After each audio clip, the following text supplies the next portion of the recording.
And welcome to America's Day at the Races. Of course, America's Best Racing.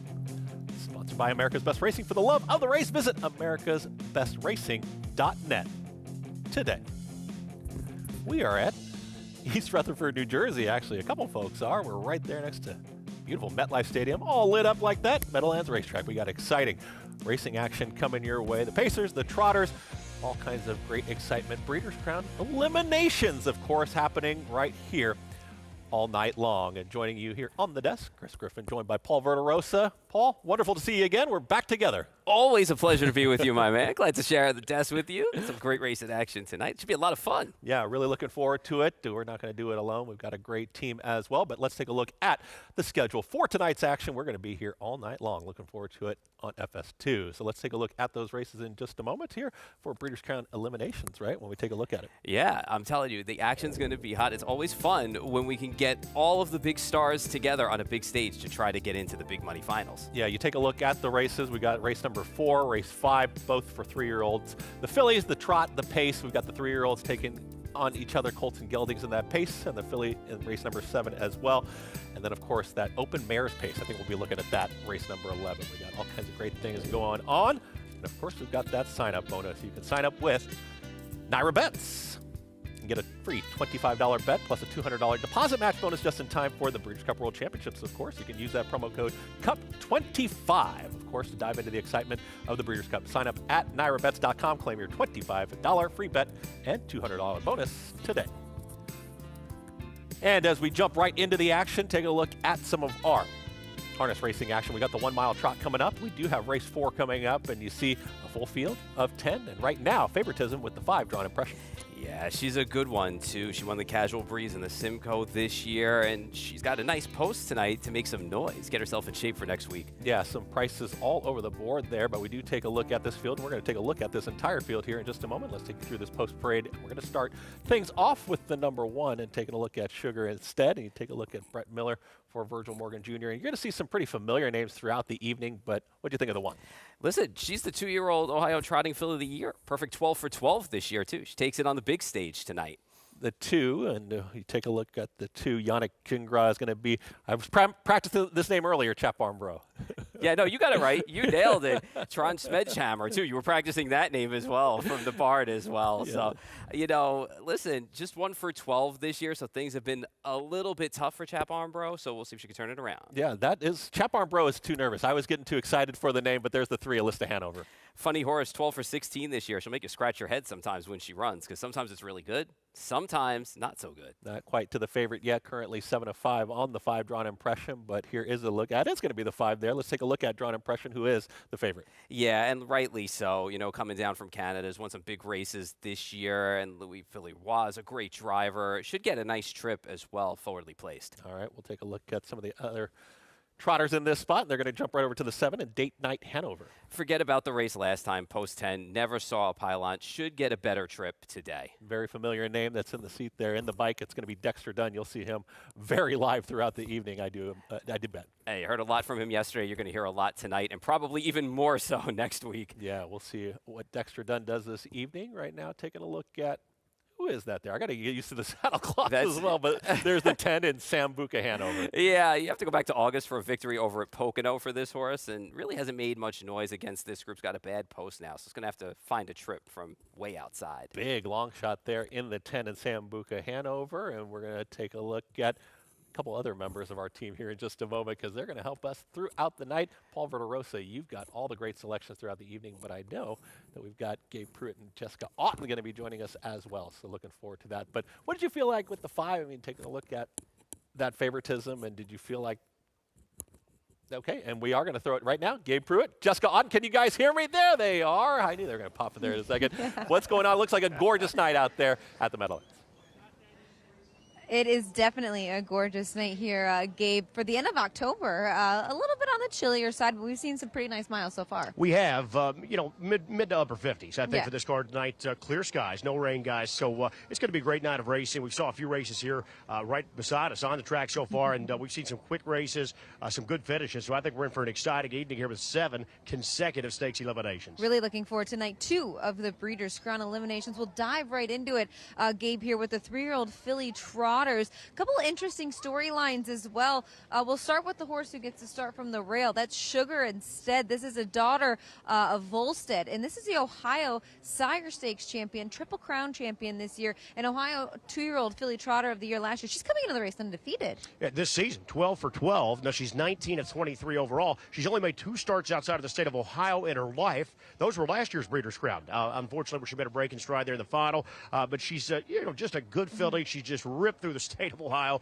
and all over, by the way, because you talk about an interesting route. You want to know how grassroots harness racing is? 2 months ago, on August the 12th, she was at the Zanesville County Fair. It's about 50 miles east of Columbus. She won, by the way, the Zanesville County Fair. Her last start was in that $300,000 Ohio Championship. So, she's ripped through the Buckeye State. This is a big stage, but it's a tall order. It's the toughest test so far of her career. After watching her last season take on the Grand Circuit Company in that Breeders' Crown, she ended up making a break in the final. She has grown up and developed so much as a 3-year-old. You can just see it on her on the track. Yeah, you really can. And the connections here, don't overlook them. We don't see Virgil Morgan Jr. a lot up here on the East Coast, but he's the second all-time leading wins trainer in the history of the sport, behind only Ron Burke. He's got well over 10,000 wins. So believe me, they know how to get it done. He has shipped in his main man, Brett Miller from the state of Ohio. Good to see him back here at the Big M as well. And hey, I like people that will step up and take a shot. Why not? She's earned this chance. She absolutely has earned this chance. Yesterday we talked about Louis Waugh, Luke Blay, and a mare by Emoticon Hanover. This is a sibling to Emoticon Legacy that we saw yesterday, Drawn Impression. She's coming into the race off of a good qualifier. Yeah, she's 2-1 up there on the board. Lukewarm. She adds Lasix tonight, Jess, as well. And I think sometimes in elimination races, aggression is key. Top 5 finishers, keep in mind, come back for next week's big money final. I think Louis Waugh is going to be aggressive here. With Drawn Impression, she draws a perfect post. But as you said, how about this? Determination, the owners and breeders, that group from the Quebec, Canada area. And this one, they bred him. Emoticon Hanover the Dam, she was a world champion. The mare made over $2 million. The brother, the 2-year-old colt, he won an elimination yesterday, so he's punched his ticket into the final. Emoticon Legacy, we'll see him next Friday night going for $700,000. And now his sister, Drawn Impression, she looks to step up and get the job done. So you can't do much better than that if you're going to breed trotters to have 2 that could punch their tickets, both as 2- and 3-year-old siblings, into the big money finals. Buy Around was parked every step of the way in that Kentucky Filly Futurity down in Lexington, but we know when she's good, that she's got a wicked brush. She really does. And the question is she quite as sharp right now? Now, we saw her runner-up at the Hamiltonian Oaks. She sometimes will leave herself just a little too much to do. She did so in the Breeders' Crown final last year. She was storming home. She was third, beating only a neck. But, if she had another 10 yards, she could have won it. So, Buy Around, dedicated closer, a little bit trip-dependent. I just don't know if the pace is going to be lively enough here in elimination. Breeders' Crown elimination for the 2-year-old filly trotters. Head behind the gate. Ken Workington, Hall of Fame announcer, has your call.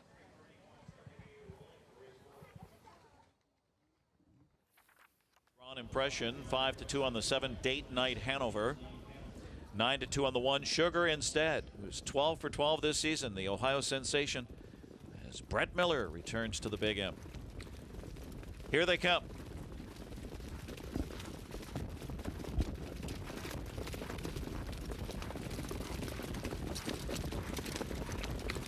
Fillies are off and trotting.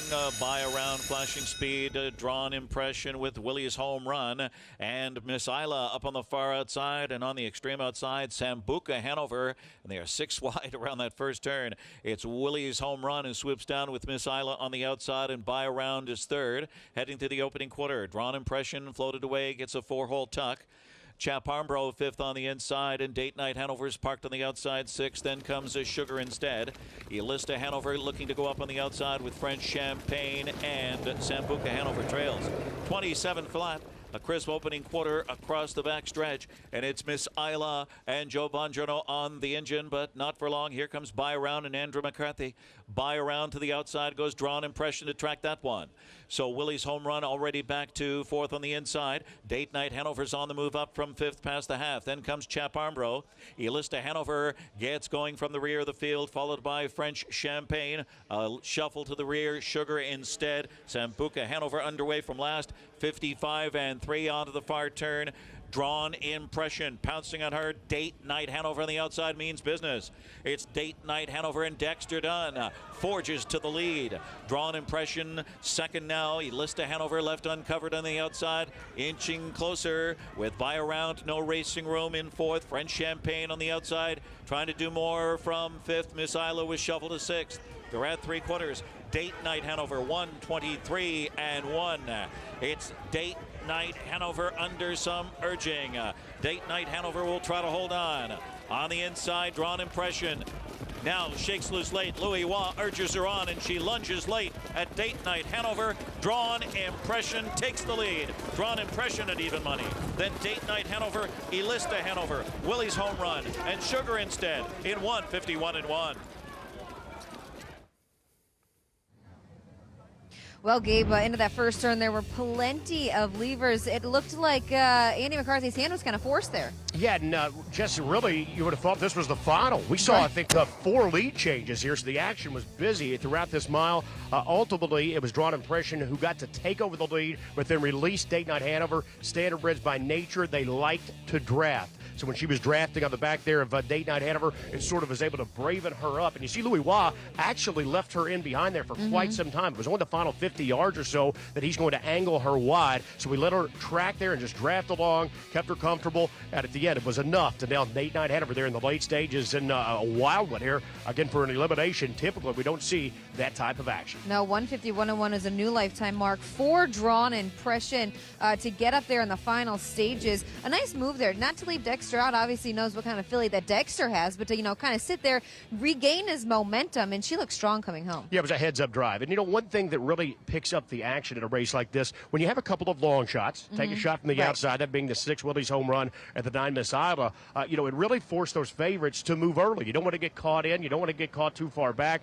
So once they had a couple of horses on the leads that were longer odds, it forced them to act. One thing that was a bit shocking there, and unfortunately I think he's going to end up missing the final, but we did see a big change of tactics from By Around the 4. We talked about how she was a dedicated closer. Andy McCarthy opted to move her early. She got covered up, but you really no momentum there in the late stages. No, not at all. Interesting to see those tactics change here. It looks like it's going to be a very nice first elimination for us, and looking forward to seeing the other elimination. 151-1. Both Imautokan Hanover's kids make it into the final of the Breeders' Crown next weekend, guys. Thank you very much, Gabe and Jessica, and taking a look at that race. And you like By Around going in, and really the tactics changed, and Gabe kind of said it looked like a final, didn't it? Yeah, I just feel like, the hand was forced, as they said down at the Meadowlands. When you have a closer in the race and you kind of had to take her away from what her game is, she just didn't have the kick at the end. But you got to give all the credit to Drawn Impression, because she's the type of horse that she is just so good, and she's won quite a bit of stakes races already. You just have to keep driving her. And Louis-Philippe Waugh gave her a great ride, bravened her up, kept her in as close as she could, and then finally pulled and got the job done. And happy for the connections of Sugar instead, too. Super Brett Miller coming back to the Meadowlands, the 2-year-old trotting filly there. She gets in, she squeaks in the 5th slot. Do you feel like some of those trotters, they had to work a little bit hard there in that eliminator? It was interesting because when you look at the race and you think, okay, some of these other elims may not have much action, this one had a lot of action in it, but the long shots took a shot. That's what they're there for. You want to get into the final, so your best bet sometimes is to be aggressive. Football coming up on FS2, and we're going to be jumping out of here. We're going to head over to the NYRA. We're going to be back on FS2 a little bit later on, but we're going to go jump over and watch the action on the NYRA YouTube, also on the Fox Sports app. We still got plenty of Pacers and Trotters and eliminations coming up. Make sure you jump on over to the app, Fox Sports app, and NYRA Bets YouTube, and check us out right over there as we continue with all the great Standardbred action.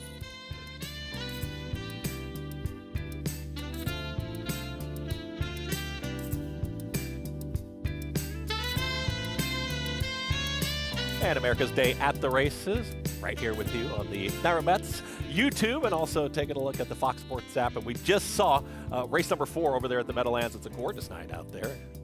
Meadowlands, East Rutherford, New Jersey, and we just saw Drawn Impression with an impressive trot there. Favorite got the job done, but as we were just talking about, had to work a little bit harder to get it done.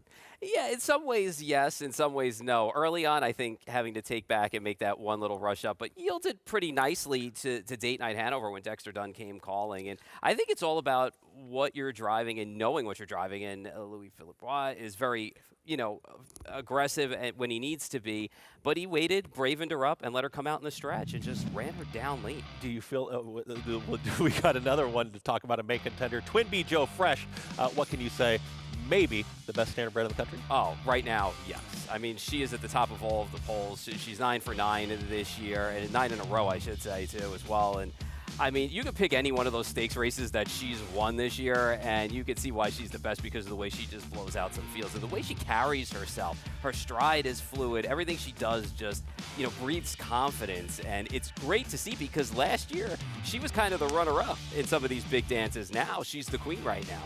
Yeah, we've said that she has very much improved. We're going to see her in race number 11 here tonight, so really looking forward to that, and looking forward to many of the races still to come. And we've got Jessica Otten going to take a look and I believe talk to Louis Waugh, who was the winning driver there from race number 4. Thanks, Chris. Yes, I do have winning driver Louis Philippe Waugh. Drawn Impression, very nice trip tonight, 151-1. That's a new lifetime mark. There was a lot of action in that first turn. Just kind of walk me through your trip. Yeah, when I saw the outside lever, James and Joe, I kind of took my time a little bit, but I was thinking that they would come back to us a little earlier. Joe was kind of keeping her trotting a little faster than I thought. So I was waiting for the same with Andy in front of me. I guess he was waiting just for a little bit of break before to get his filly in position. It wasn't coming that much, and then I got forced with the Dexter coming, so I kind of feel I had to use her a little more than I wanted to the first half. But when she had the target down the stretch, she really wanted to win. So even if she might have been a little tired, she put that extra effort. You wouldn't have been able to tell she looked tired. I thought she was really strong there at the wire. Yeah, I mean, it's like I said, she likes a target. Like if she would be on the front and going those fractions by herself, I'm not even sure she'd put that much of a fight. But when you get her on the target, and she'll just give you that extra effort, and that's what makes her look like she does it easy, Elimination winners draw 1 through 6. How important is that to a driver? Oh, definitely. Like I said, with her brother actually that I drove yesterday, Emoticon Legacy. Here, the turns come pretty quick. When you got the outside and you want to put them in position, you have to use them pretty hard. So it makes a big difference to be able to draw inside 6. Nice job. Best of luck the rest of the way. Thank you. Drawn Impression takes the first 3-year-old filly trot, Breeders' Crown Elimination, 151-1. Back to you guys. Thank you very much, Jessica. There is Drawn Impression in the late stages there, just pushing by. And Louis Waugh drove last night, drives tonight. Maybe learned something a little bit last night as we take it into tonight. Yeah, I mean, he's been here before. He's been down at the Meadowlands before. I mean, his home base is up in Canada, obviously, but he knows his way around the Big M, and he just beat a guy in Dexter Dunn who's hard to beat his own place. There are the prices there. Drawn Impression, Date Night Hanover finishing second, Alista Hanover. And just quickly touch upon the top 5 need to get in, so obviously 4th and 5th, very important. Yeah, Willie's home run, the 6 got in, and Sugar Instead, who we talked about earlier on for Virgil Morgan Jr., perfect 12 for 12 this year, found a way to get in, came from the little track to the big track, squeezes in.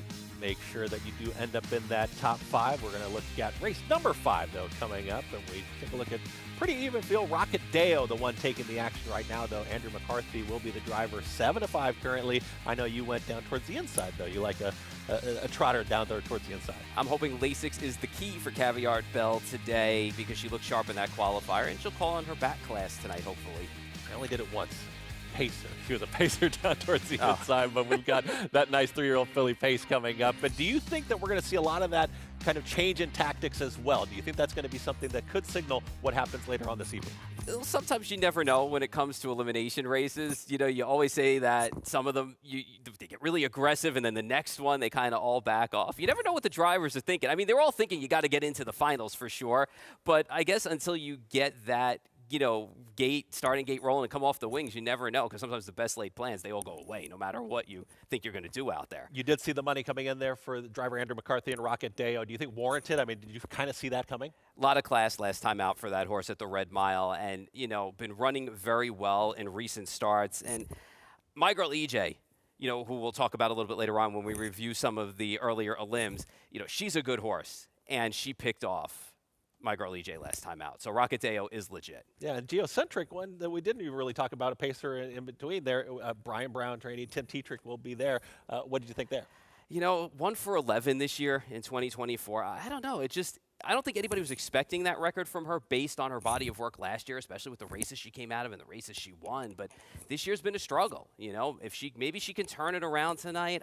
I don't know. It's going to be tough for her to do that, especially now with better horses and late in the season. But sometimes you never know. We talk about the development of horses, and I know a little bit older now, so you think she's fully developed, but sometimes you run into some sidetracks. Talk about some of the favorite horses and talking about one that we're very familiar with and maybe not quite sure, what's going to happen tonight. And that's, of course, Carl, who's the 8-5 morning line favorite for the 3-0 Colton Geldings in that trot, which will be later on in race number 9. Here's another horse, Hambletonian winner. Things were going great for Carl all season long until they weren't recently in the last 2 starts. And they're going to try Lasix today. Sometimes Lasix will perk a horse up. They'll get that horse back into the game. 9 for 12 this year, as you can see, and really was the dominating force, the big horse, and the last 2 starts just did not work out. It's going to have to turn it around quick here.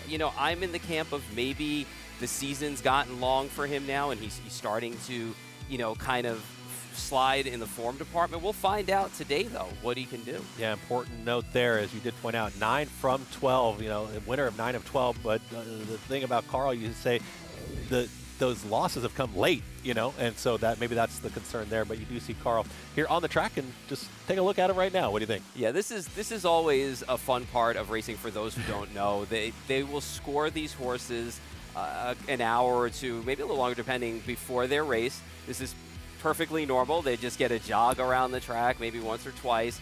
After they're done with this jog, they will head on back to their stall, and they will just wait, and they'll hang out. Somebody will be there with them. Yeah, when I took a look at that, I did find that very unique when people were pointing out. They said, oh, yeah, that one's trotting or pacing a little bit later, and taking a look at that elimination, 3-year-old Colton Geldings. What do you see here? I mean, Carl, the 8-5, Yannick Gingras, but, Vic Zielinski, you see at 6-1. You see another one in Tony Adams right there at 9-2. So pretty spread out. And, of course, Highland Kismet at 9-5. There's a lot to unpack in this race, and I'm sure we're going to talk a lot about it later on. I mean, you could look at Vic Zielinski, you could look at Tony Adams, Carl, and Highland Kismet. There's so many things to talk about then. Yeah, we'll see if Carl does get back to form, but we've got to take a quick break. We're going to come back with plenty more action to come. We'll see Carl, we'll see Twin B Joe Fresh, we'll see Paul and myself as we're going to head to a quick break, and we'll be back on America's Day at the Races.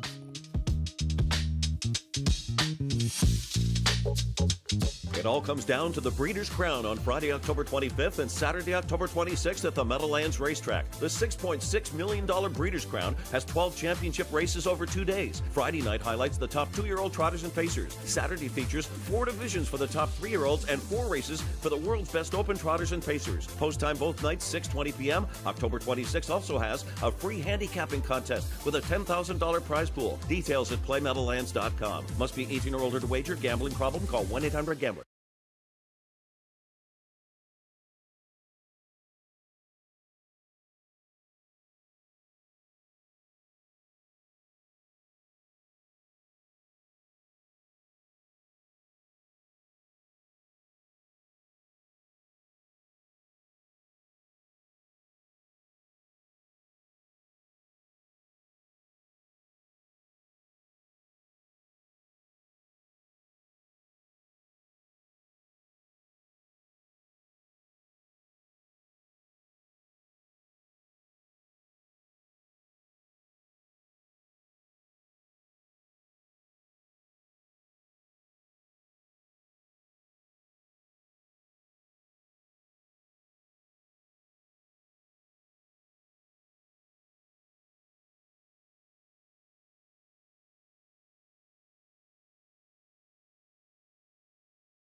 Back here on America's Day at the Races, taking a look at the 5th race coming up, and you see the odds right now. Still favoritism, yeah, going back and forth, but Rocket Deo holding at 6-5 before today's 5th race. Terrific is going to be an interesting one. Let's talk to Jessica Otten with Chris Ryder. Thanks, guys. I have trainer Chris Ryder, who's going to be inducted into the Hall of Fame next year. Congratulations. Well, thanks very much. Every now and then people remind me about it. I keep forgetting, but it's terrific. Thank you. Speaking of terrific, you have a nice filly in terrific early or later on in tonight's card. A nice filly that you have here. Just tell us a little bit about her. She's really, really nice filly. Good gaited filly. Covers the ground really strong, really well. We didn't think she'd be so great in New York, and we took her there, and she won, and ended up handling the half very well and winning the final in New York. And we figured it's time to go big time, and pleased to be here. Speaking of big time, obviously most of those races at New York are over a half-mile track. You think she'll be all right on the big track? Oh yeah, she raced at Vernon, which is big, and she did a track record, so 49 apiece. So I know we're going to have to go at least that, I guess, tonight. So. Breeders' Crown champ last year, Gem Quality. He's back again with us this year. Nice, solid campaign from him. Yeah, we haven't had the best of years. Hasn't been in every race, but he's never gone a bad race. So he's in good shape tonight, and we're looking forward to racing. Yes. All eyes have been on Twin Bee Joe Fresh all season long. What's it like to have her in your barn? I have to pinch ourselves. That's pretty much all I can say. I've been saying that for a while, but it's terrific. She's dynamite filly. Just keeps producing, and knock on wood, she's staying well, and we finish off the year the same way. I'll be delighted. Yes. I think it's such a great ownership that you guys have behind Twin Bee Joe Fresh. Just tell us a little bit about that. Well, I bought her at the sale for Dexter and I, and then a couple of people wanted in, and my second trainer, Peter, and that was good. And then another guy, Barry Spack, who takes a small piece, and we left it at that, and it's a good recipe, so it's good. All things come to Twin Bee Joe Fresh having post-10 tonight, obviously going into the final, hopefully next week. What is her biggest attribute? I know she's just great all around, but what is her biggest attribute? Well, she's got a lot of speed. She's always had speed, but this year she's just carrying it a lot further than she did as a 2- and 3-year-old. Just a high-speed filly, and doesn't seem to have any chinks to her. And like I say, we're just blessed to be, she's on a roll, and just keep it best we can, yes. Thanks, Chris. Best of luck tonight. Great. Thanks so much. Thank you so much there. Chris Ryder with Jessica Otten. As we're going to take a look at this 5th race field, it seems like Chris Ryder blown away there by what Twin Bee Joe Fresh is doing. Number 1, taking a look at Yannick Giraud, Board Caviar Belt. Yeah, top pick in here. You got to go back to the July race where she ran really well, but she's got a lot of back class, and she's won some big stakes at the Meadowlands, and Lasix might be the key to get her going because she was pretty sharp in that qualifying effort. 3-year-old fillies here in this 1-mile pace, and here is the 2, trained by Ron Burke. It's pass line. Here's a long shot who can make the finals, 2 for 14 this year, but the Simcoe was a big win for her. Just saw Chris Ryder talking about the 3 terrific. The only knock I have on this horse, 10 races at the Meadowlands, is yet to win here, but is on a 5-race winning streak, though, coming in. Tim Teektrick driving the 4, Geocentric. Another gets Lasix for the first time, just 1 for 11 this year. Maybe the Lasix will help turn her around. Can I get a loop? What? Looking at the 5. Yeah, subpar efforts. She ran one of her races last time out, though, so that's a step in the right direction. The 6, it's a love thing. Nice season for Team Minari, and, she's a horse that loves to race other horses, so it's tough to hold her back when you're out there. Big price here on the 7, Donegal Spirit. Got to go back to August. Much lesser condition for this horse's win. One taking all the action right now, we have talked about it. Rocket Deo, now 7-5. Yeah, a lot of class and has come into her own lately as well. One could argue she's the best in the division right now with the way she's winning. And the outside is going to be the 9, Disney. She earned that win 2 back. It wasn't a bad win. She fought hard all the way to the line. She's a tough horse. That is the field there for today's 5th race. And taking a look at this field, the 7-5 on Rocket Deo, and even pointing out that My Girl EJ, you see 2 starts back, Rocket Deo finished in front of that pacer, and that horse ended up winning today's first. Yeah, got a sweet trip in that race, but still managed to power away from her late. That's our thoughts from here. Let's send it back over to Jessica Otten. Gabe Pruitt, what do you guys think on this upcoming 5th race? Well, I can tell you one thing, Chris and Gabe. I think the 3-year-old pacing filly division has been one of the deepest we've seen in quite some time. You know, it really is. I think unless something spectacular happens here in this elimination, Jess, the favorite next week with the big money on the line is going to be my girl EJ. We saw her before we went on air a little earlier tonight. She was very, very good winning that first race on the card. She won last year's Breeders' Crown as a 2-year-old. One filly that got in a ton of trouble, if you're handicapping for next week's final, Direction slipped into the final 5th there in that first elimination. So that's one I'm going to remember back. But enough about that. We'll have to talk about elimination 2 right now. You know, I don't think Rockadeo has been getting enough credit as she should be. You know, this is a very talented filly out of the Brett Pelling barn. 10 wins from 13 starts this season, and she really hasn't, you know, I guess, bursted on the scene until the Tompkins Gears earlier on in this season. And, you know, she's been the favorite coming into a lot of these races, and still people have maybe dismissed her a little bit. Yeah, you know, I think, Jess, she had lofty expectations. Look, she was a $310,000 yearling purchase, you know, a couple of falls ago. So good family. $2.2 million dam reclamation earned. She was great. We're taking a look at one of the replays back here from Lexington when it comes to the 8 in here, Rocket Deo, and you're going to see her just excel away from that field. That was actually the Glenn Garnsey there in the final week of Lexington action. She kicked clear there as a big favorite. She stepped up and delivered there, but she was 1-2, a race that she was supposed to win. Just one win last season, though, at the age of 2 after that big ticket yearling price. She earned back just $28,000. She's been a different filly this year. 10 of 13. She's earned over $400,000. Again, lofty expectations. She's starting to live up to them, and she has Lasix for the first time tonight. I don't think that could hurt. No, I don't think so either, and I think she's plenty versatile too. You know, in some of these elimination races, I feel as if you need to have, you know, be forwardly placed, and we kind of saw that with that last elimination with Drawn Impression. Another filly that's been super all season long, even though she's, you know, not won any of her last 3. That's It's a Love Thing. 7 wins from 12 starts this season, and she's another one who's really taken, you know, the world by storm. You said it, Jess, but it's been a little bit of a long season for her. At one point, she was 7 of 9. You said she's lost 3 consecutive races. I don't want to be too hard on her. The last couple were 6-figure stakes where she was beaten head to neck, but she was supposed to win those races. She was even money last time, 2-5 at the starts 2 and 3 back. She just hasn't been as sharp. You know, if I'm recommending her tonight at a short price, I just can't do that. I think sometimes, you know, at this stage of the year, it's just been a long year. I think it's taken its toll. I'm just not sure she's arriving at razor sharp. So at this point, It's a Love Thing is going to be a pass for me. All right, the 3-year-old filly pace elimination number 2 heads behind the gate. Send it up to Ken Workington with the call. Gonna be. Here's Ken Workington to let us know. It's post time. Preferred equine starting gate rolls for race 5, Breeders' Crown elimination.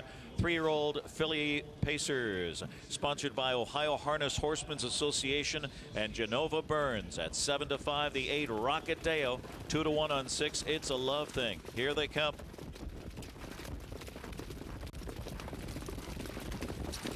And they're off. It's a Love Thing shoots out along with Geocentric on the inside. Terrific and Caviar Bell leave sharply on the inside into the first turn. It's Geocentric and Tetrick on the move up. It's a Love Thing to challenge for the lead. Caviar Bell's going to settle in 3rd in front of Past Line on the inside 4th. Rockadeo's 5th past the opening quarter now. Then comes Terrific, followed by Can I Get a Loop, and Donegal Spirit, and Disney trails 26-4. A fast opening fraction there for It's a Love Thing. Looks to settle down up front here for James McDonald across the backstretch. Geocentric in for that hot pocket ride. Caviar Bell climbing over the helmet, wrangled back by Jingra. And here comes a Rocket Deo very quickly with Terrific picking her up on the outside. Early shuffle for Caviar Bell, and on the inside Past Line. To the outside, Can I Get a Loop underway off the speed. Disney second to last and underway, and Donegal Spirit trails. Half was just 56 2/5. They hit the far turn, and Rocketdale lands up front. It's now Rocketdale with the lead. It's a Love Thing in the pocket spot. That is a Terrific on the outside, and she's left first over, but grinding into second on the outside. Can I Get a Loop second over, flipping 3 wide right now. Geocentric was shoveled to 5th on the inside as they turn for home off 3/4 in 1:23 3. Into the stretch drive, they come after Rocket Deo. It's Rocket Deo. It's a Love Thing is blocked with pace. Terrific and towering up late. Disney up on the far outside in deep stretch. Terrific trying to get to Rocket Dale and doing that. Terrific, and a surge from Disney. Disney and Terrific, and It's a Love Thing, and the three-way photo. Caviar Bell was right there as well. 150-4. Another exciting finish in the Breeders' Crown elimination. Gabe, a pretty speedy opening quarter. They tapped the brakes up the backside. You know, they really did, Jess, and I'm so shocked that the 9 Disney was able to rally from that far back, because this back half was in 54-2. Obviously, that makes it very difficult for horses from the back to close into it. So that just an outstanding performance here. How about this? 65-1, the second longest shot on the board. She was up in time there. Absolutely a game effort from Terrific, who had to stay there on the outside, take all that air, but she lived to tell about it, getting beat about half ahead when it was all said and done. There was lots of pace there at the end of the mile. A lot of horses that didn't have anywhere to go either. It's a Love Thing was finally able to get up the inside for some room. She was. She's going to at least get her ticket into the final, which that is mission accomplished. But all sorts of traffic trouble. Rocket Deo just started to stagger a little bit on the front end, just did not have her fastball working here tonight. 3-year-old filly Pacers elimination number 2 in the books. We'll send it back to you guys. Thank you very much. And we just saw another impressive effort. We saw another mid-race move right there, and the action has really picked up now. So we'll see what continues to go on. Hey, if you're watching us on YouTube and you're watching us on the Fox Sports app, jump back over to FS2 as we're coming right back on.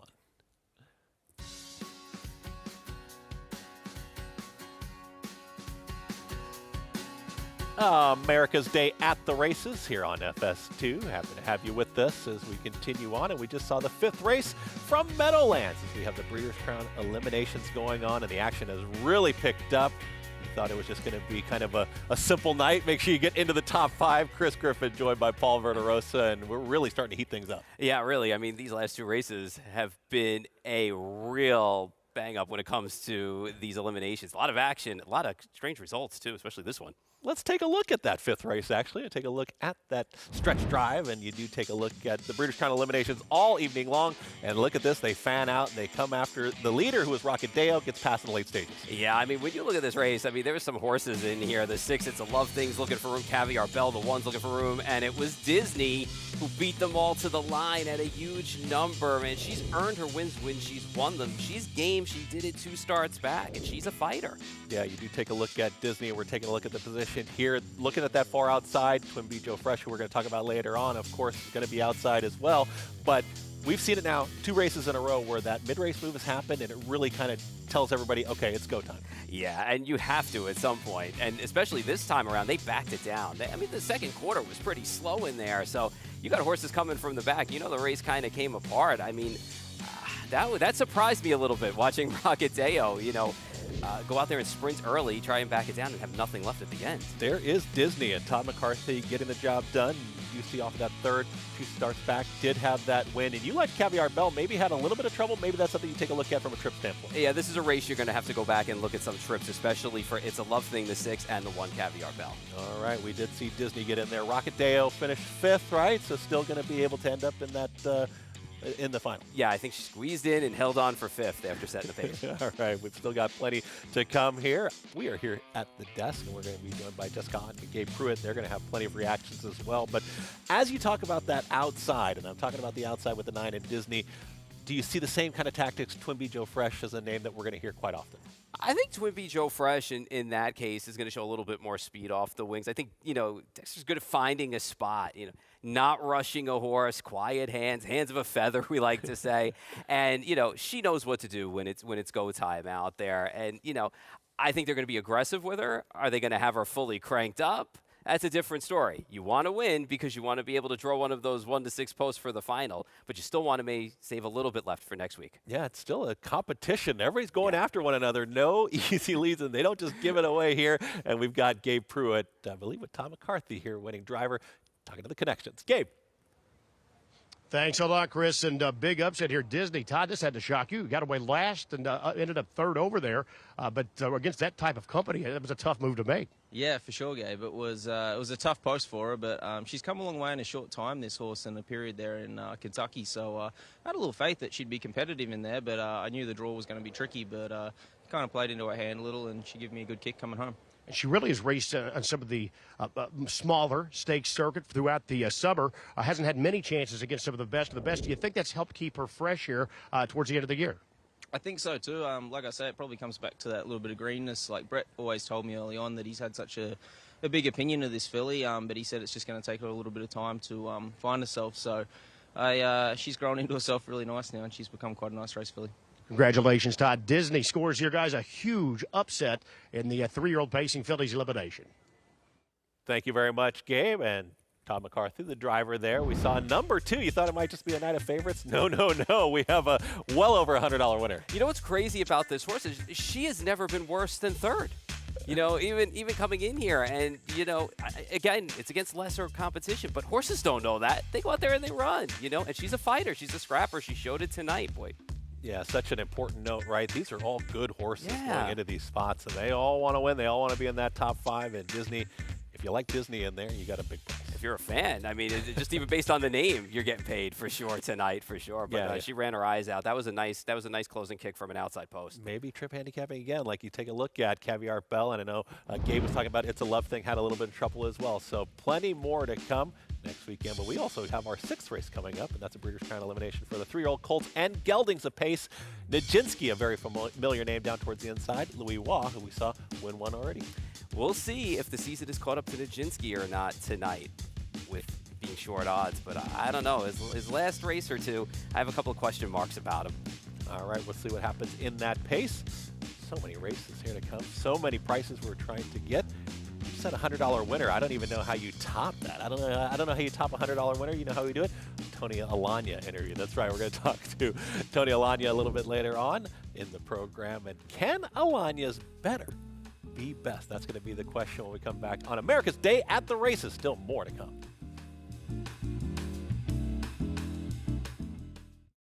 Aliraj Farms, more than 3 decades of trendsetting and modern trotting. The birthplace of millionaires Fern, Muscles Marinara, Whiskey Tax, and Dewey Color in the Line. Aliraj Farms is home to broodmares such as Ice Attraction, Lucky Ava, Non-Stick, and 7 Times a Lady. Check out their lineup of 21 yearlings by sires such as Muscle Hill, Walner, Chimpanzee, Chapter 7, and the first crop of Captain Corey's selling this fall in Lexington. Find them online at alirajfarm.com or on Facebook. Horse racing? Check. Weekly promotions? Got them. Huge payouts? You bet. With Naira Bets. Download the app today and bet on any track, anywhere, anytime with live HD horse races, betting tips and tutorials, expert picks, and more. You bet with Naira Bets. Join now for a new member bonus at nairabets.com. It's time for Green to get it on. Green Manalishi, whose first crop of 2-year-olds hit the track in 2024. The son of 2009 Horse of the Year Muscle Hill was a millionaire Major League Stake star who went wire to wire in the Canadian Trotting Classic. And Green Manalishi was prolific in the breeding shed. Get in on the ground floor, then head to the penthouse with your own green machine. I can't miss Green Manalishi. Book your mare today to Green Manalishi, standing at Terra Hill Stud in Ontario. The future is bright in Ohio. Ohio Sire Stakes, Buckeye Stallion Series, 66 county and independent fairs. Whether it's the Ohio Sire Stakes, the Buckeye Stallion Series, or the county fairs, Ohio has a place for your racehorse. This year, Ohio breds are racing for nearly $23 million in stakes purses. Be part of the winning. Breed, buy, race, win in Ohio.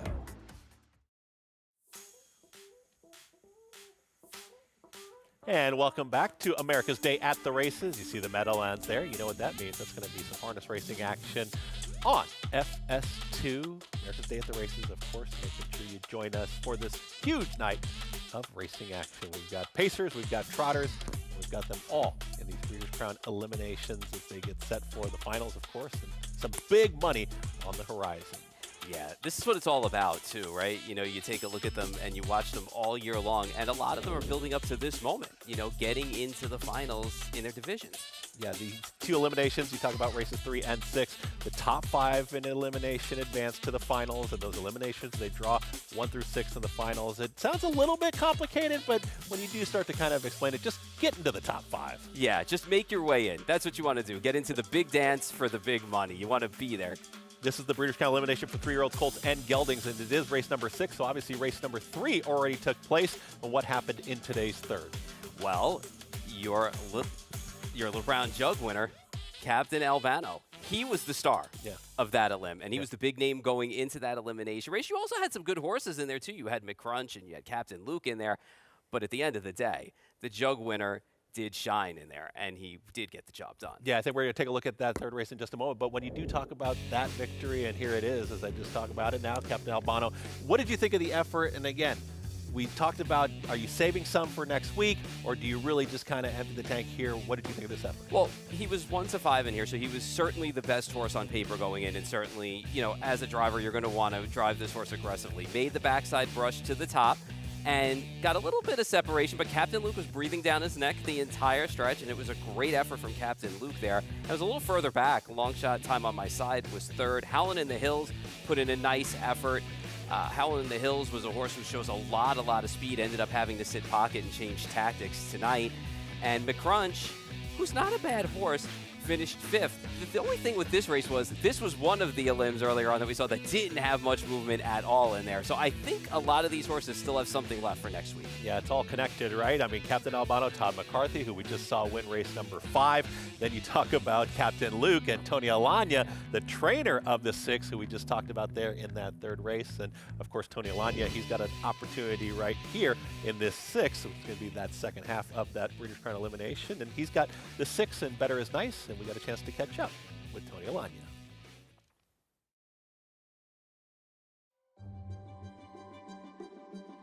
We'd been looking at the farm for quite a while, and we finally came up with a deal to purchase it in April of 2020 is when we officially moved in. For myself, it was very important that we had our own track, our own facility with the amount of horses we trained, and it was very paramount that the track be exactly what I wanted it to be. And we've put over 1,000 loads of material on the track since we purchased it at $650 a load. So I mean, it's so important to me that the track surface is, the #1 priority as far as our training center. What I really like about working in a big barn like Tony Alagna, #1, we learn a lot. We have top quality horses. Facility, as you can tell, is beautiful. Horses get the best care, and we're just having a lot of fun training these young horses and getting them through their paces. Everything is, for the comfort of the horse. Try to keep them as fresh as possible throughout the racing season. And the other thing is, with us being here at our own facility, we're able to control sickness a little bit more than we would at a public training center. So it's a lot easier for us, to isolate a horse. If it becomes sick, we don't have to worry about horses shipping in and out that are maybe sick from other locations. So I think it's really helped us all the way across the board.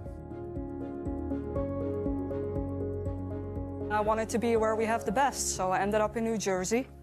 Ended up working for some top trainers, and now I think I'm at the best Tony Alagna. The needs of the horses come first. Everything we do is with them in mind. Buying the farm, the track surface, the spa, everything we do, we spare no expense to make sure they're taken care of, as well as possible. We really roll out the red carpet for the horses and make sure when we put them on the track that we put them on track 100% and ready to roll. Did see trainer Tony Alagna, just a gorgeous facility, really takes care of a lot of those horses, and it shows up on the racetrack as well. 100%, and here's a guy who started so young, too. He started off working for his mom, actually, believe it or not, and said he learned his work ethic from her and just parlayed it into such a great career. He does have the 6 Better Is Nice in here, and we're going to take a look at the field in just a moment. Nijinsky, though, 6-5 currently. Yeah, taking money, I don't know. I just kind of feel like that last quarter mile of his last race, I know he won, but I just feel like it was, I don't know if his year's getting to him. Okay, and we'll see what happens with Nijinsky. We'll see what happens with Better Is Nice, and we'll see what happens with, I believe, a pick 4. We got some pick 4s coming up. Always nice to see some wagering action. Jessica Otten, Gabe Pruitt. We got a pick 4 coming up, a nice 6th race coming up. We have a $100 winner. What else can we do out there at the Meadowlands? I'm not quite sure what else can happen here. A really good effort by Disney there, Gabe. But like they had mentioned, this does kick off a nice pick 4 sequence. And all eyes, I feel as if, are going to be between Nijinsky and Mirage Hanover. And I do want to mention, too, with Nijinsky, he did end up choking in that Little Brown Jug elimination. So they gave him the time off. They let him qualify. He was first-time Lasix in that gold final, OSS Gold final at Woodbine Mohawk Park. And I thought it was a good effort. You know, it was okay.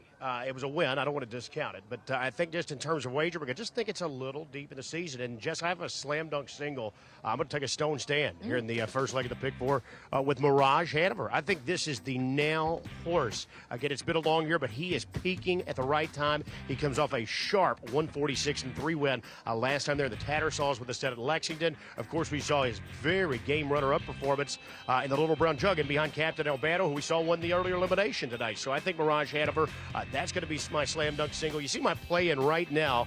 It's a $10 play. If there are any $100 winners in this sequence, guys, I'm going to be out. But I think it's very formable. So I'm going to try to have it multiple times. Mirage Hanover's my single. I'll go 2 deep in the 7th race. That one for the 3-year-old trotting fillies. I am going to use last year's Breeders' Crown winner and this year's Hamiltonian Oaks winner, Warwee Michelle. But I also like Armelina. She comes off that sharp win in the Kentucky filly futurity down at Lexington. So 2 deep there. By the missile. We'll catch up with trainer Ron Burke a little bit later, but I think he's peaking back into primetime form.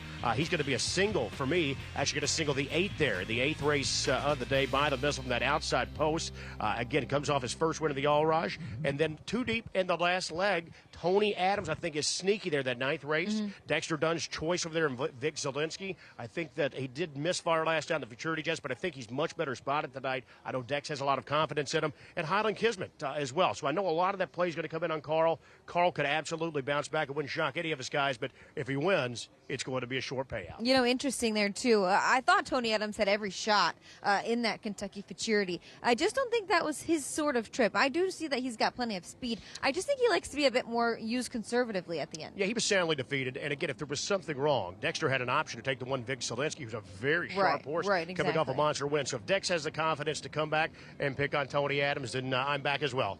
All right, Gabe has 2 slam dunk singles. We'll see what Paul has in his pick 4 ticket. I don't know if I got any slam dunk singles, but I will say this. No Dajinski, no Carl for me. So if we win, we're going to get paid. You know, in the opening leg, just 2 deep here. I'm going to go with the 4 in this spot. Mirage Hanover coming off the mile of his lifetime. I'm going to use the 6, too. Better is nice for Tony Alagna, who we just saw as well. To me, race number 7, the 3-year-old filly trot, was a little bit more wide open. I settled on Soiree Hanover as my top selection for Lucas Wallen and Tim Tetrick. Got a little pace dependent for that horse, but 2, 3, 7, 8, 9 in there. Race number 8. Using By the Missile, completely wrong about this horse last time, put in a great mile. I think this horse is getting back into form, but I'm going to give a long look to the 4. It's my show in here. Won the Canadian Pacing Derby. I know has had some issues lately, but it's getting away from a really good horse in Little Rocket Man.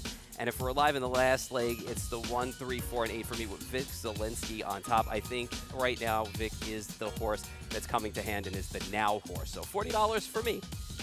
There is Paul Verderosa's ticket. I almost fell out of my chair when I saw the $10 pick 4 there from Gabe, but it does show that you both can play. You both played for $40. So yes. I mean, you can play it either way, and that's the beauty of this game, right? You can either play a big, heavy ticket where you have some real strong opinions, or you can spread a little bit in the 50-cent minimum. 100%.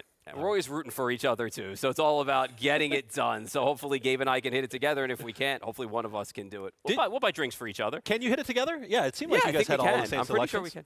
All right, we'll see what happens in those races, and we'll hopefully both of you guys hit those tickets. You guys can buy me lunch, actually, when we talk about it. But let's take a look at a horse that we've been talking about, and a pacer in Nijinsky, who continues to take this action. But Mirage Hanover, actually, a horse that you like in here, that's the first one we're going to take a look at. Yeah, so Mirage Hanover sit a perfect pocket trip in here and pulled clear, and I mean was sharp in the effort. And this race, the way the time came up in this race, it was only 2/5 off the world's record. And I know Lexington was playing fast, but even still, this horse ran in here. I think this horse gets a really good trip from a nice post in here and should be able to sit and pounce, and that's his style, and that's what he does well, and I think it's going to suit him here. You think that'll be the same type of trip that you do see? I mean, you really feel like that's the type of trip that you've got to have to win? I think he's gonna settle off whatever the pace is and make that one run to the top. All right, that is Mirage Hanover, one that you like in there. Nijinsky, we've talked about the action there. Captain's Quarters, another one maybe to take a look at. But right now, you're getting a lot of respect because you're 8-5. Actually, not a lot of respect floating up actually on the 4, currently 2-1. Listen, I'll take it. All right. 2-1's better than even money, which is Nijinsky. Listen, Nijinsky can very well win this race. I don't know if it was the trip he wanted to pull last time out, and to be fair, he had to make a move because something was happening with a horse that was locked on his right line in front of him.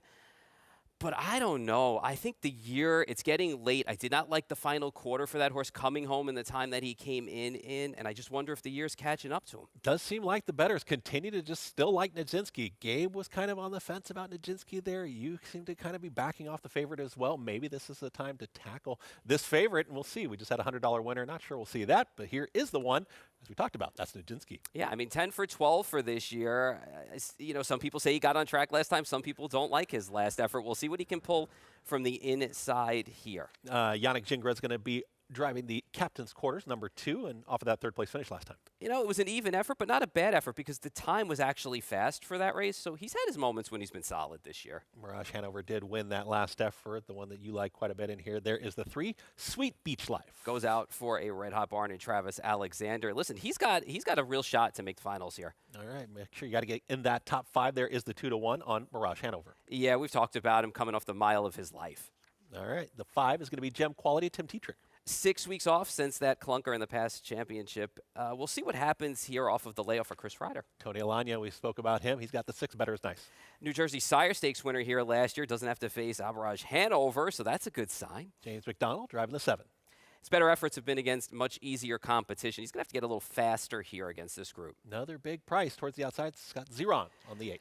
His last win was in July against Softer. He's going to have to work out a trip from post 8 and finish the mile strong. That's important for him. All right, a 1-mile pace. We saw the first edition there in race number 3, race number 6. Did you feel like race 3 was going to be stronger than race 6, or which one did you feel was stronger? I think race 3 was the stronger of the divisions as a whole. All right, we'll see what happens here in race number 6, and we'll find out who Gabe and Jessica both like here in this spot. Back over to Meadowlands, and what do you guys think? Race 6, Nijinsky continues to take the action at 6-5.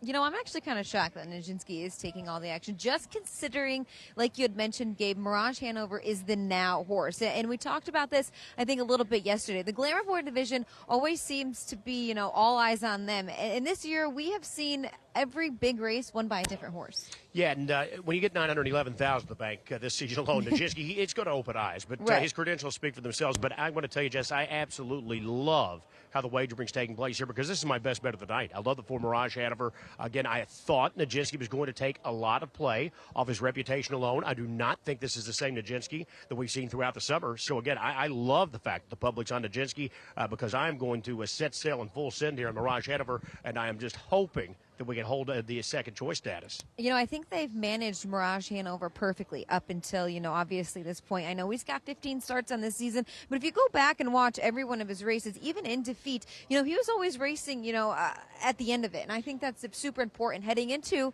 the Breeders' Crown. Well, I think that, those that drove him over the course of his career, too, have done a great job to educate him. Right. And race him a little bit, teach him how to race. And he's certainly, the light bulb is on at this point. In fact, I think the 2 most impressive races of his entire life have been those last 2 starts. We saw that dominant win back in the Tattersalls that we just took a look back on. That Little Brown Jug final cannot be described how tough that was to be out wide there. You have to travel such an extra distance. He was out wide just on each of the 4 turns in the Little Brown Jug, but he still finished a good solid second.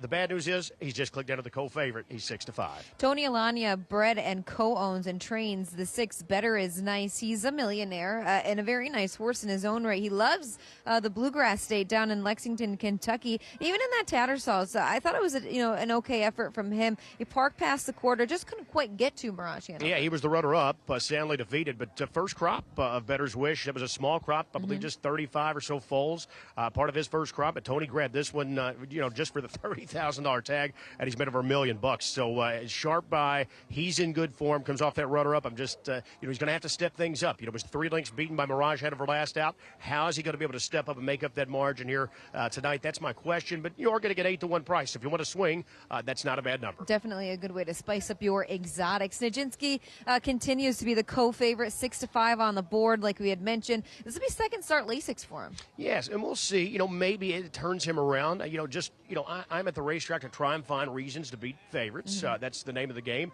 That's how we're going to get paid. He added Lasix last time, but that was a field where he went off 1-5 against. It was an Ontario restricted race, and it was a field that he was supposed to overwhelm. If you watch that back, he was laboring a little bit, in my opinion, there. He did win, so I don't want to discredit him too much. He's 10 of 12 in the season. I mean, my goodness, there's not much you can say bad about Nijinsky, but I just think in terms of wagering, I'm just not sure this is the same horse that we've gotten to see all summer long, and I think that Mirage Hanover is a different animal right now at this stage of the game. You know, as a horseman, I look at things maybe a bit different from the gambling side of things. When you see a horse, choke and then take some time off, qualify, and doesn't come back as strong the first time, do you think maybe they lose a bit of fitness aspect to coming into that second start? Well, there's no question this is the very top level with these 3-year-olds, so you have to be ready to roll. When you go behind that gate, you just can't afford to be a little short. So, yeah, I think the start last time did help. I think it'll be a little better. I don't think the time off's any problem, but I do have a little bit of concern with him getting his air. Is that something we're going to see moving forward? And we're taking a look back at the North America Cup, and that was the scene, Jess, of his biggest win, the $1 million North America Cup here up north of the border there, Woodbine at Mohawk Park. You're going to see him rally from far back to take that one, and he actually won it over Captain's Quarters, who's a 2-horse in this race. They go 1-2. Again, Nijinsky gets it done. He was off at 5-2, so pretty good price there. He rolls by. Captain's Quarters was dead game in defeat to be a runner-up. He was parked every step of the way, was able to get towed into that perfectly, like you had mentioned, just to come right by and get Captain's Quarters at the end of the mile. But keep in mind, that was the middle of June. Yes. That's what I'm thinking here. That was 4 months ago, rather. It's just, it's been a little bit of a long season in my mind. Over the course of this weekend, we are going to see if horses can make it back-to-back crowns. Gem Quality picks up a new driver tonight in Tim Tetrick. This is from the first crop of Captain Crunch. Chris Ryder said, maybe not the strongest of seasons that we've wanted this guy to have, but still a pretty decent one. Well, I can tell you one thing. I overlooked him last year in the $600,000 final. He was a 23-1 upsetter in the $600,000 Breeders' Crown final at the age of 2. So, look, we're all doing the same thing again. He's up there 24-1. I'm overlooking him. He hasn't raced since September the 9th. I know if you're out there in the thoroughbred world, that doesn't sound long. In the harness world, that's a lifetime, so to speak. Yeah. It's been quite a while. He did qualify one time here at the Meadowlands, but again, it's just very hard to get race ready, in those qualifying events. It's not the same as racing. So for whatever reason, they've managed him very carefully, just 10 starts in the year. Again, I don't want to discredit him because he did step up with a huge upset in that final last year, but I think he's one that has his work cut out for him. He nosed out Captain Albano in that qualifier. He come back with a 48 and change of effort today. Exactly. Yeah, we did see him prior to going on air, so a good qualifier he was in against. That was a certified stakes field for that matter in that morning event. But I still think, a little bit different here at night. This is a deep group. But he has shocked us in the past. Yes, he definitely has. And while we have a few more seconds here while they're heading towards the gate, Captain's Quarters is another horse who's had 5 on the board hits from 11 starts this season. It didn't quite work out in the jug final for him. He's just a little guy, too. He's got a lot of heart, and I feel like the way he's been racing, he should have more wins to his credit. Yeah, and I have to give Jody Jameson, who drove him in that Little Brown Jug final, credit. He had post 1. Everyone, all of us thought Captain Albano was a layup. So most people thought he would just opt to sit behind him. He took a shot. He tried to go down the road. It didn't work out. I think that maybe he's just a notch below the better colts, Jess. It sounds right there, double digits. I will mention it was Yannick Gingras' choice here to drive over the 5 Gem Quality. Breeders' Crown elimination 2 for the 3-year-old colt and gelding pacers. We'll send it up to Ken Workington for the call. Mirage Hanover, 2-1 on the 1. Nijinsky. The top 5 advance to the Breeders' Crown final. Race 6, here they come.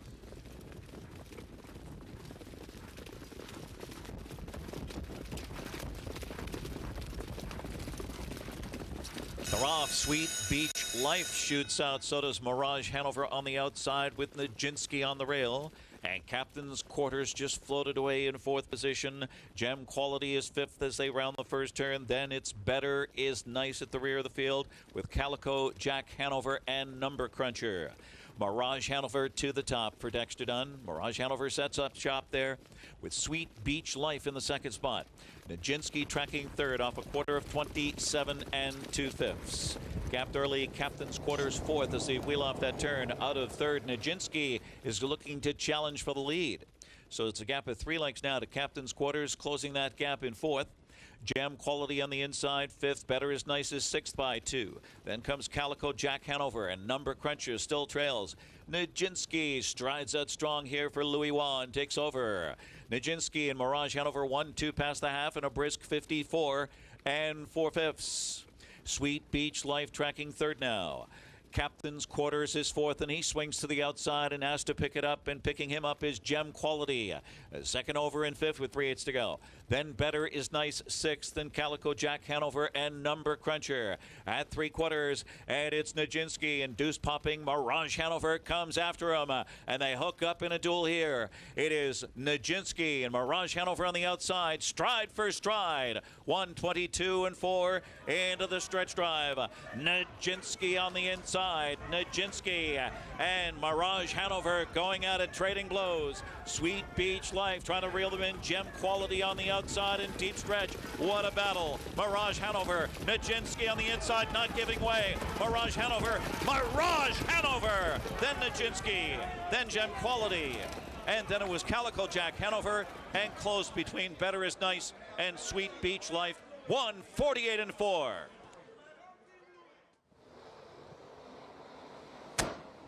Well, Gabe, interesting, I guess, last quarter of a mile there. You know, I was kind of curious to see Dexter kind of pop the pocket as early as he did. You know, he did, and that shows you that he had supreme confidence in his cold jets, because really the outer flow wasn't advancing up. I thought it was an early move, almost, as you saw midway around the far turn even.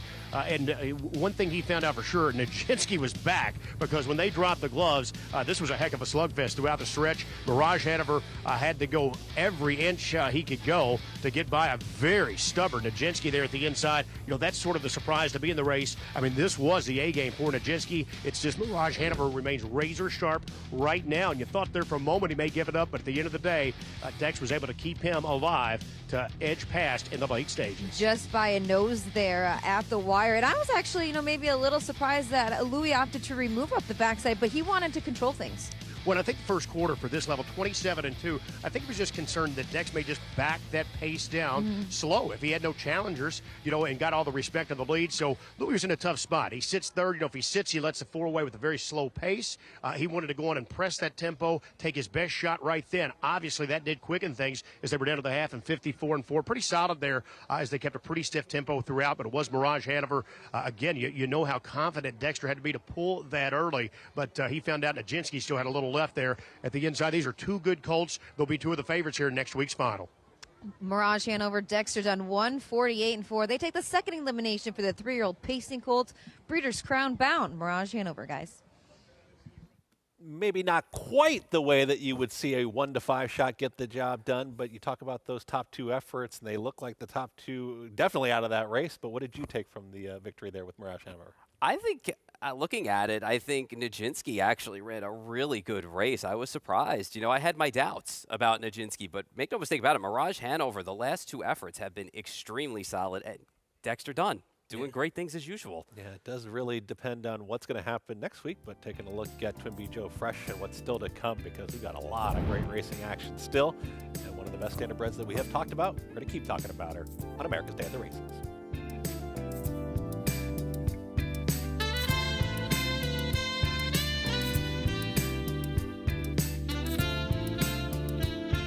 My grandfather instilled in me that there's no such thing as luck. He said luck is where hard work meets opportunity.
Breeders' Crown at the Meadowlands action continues on this weekend, but how about next weekend? Of course, next Friday on FS1 and Saturday on FS2. We've seen the eliminations, but next week, those are the big ones. Yeah, big money's going to be on the line. All the stars will be out.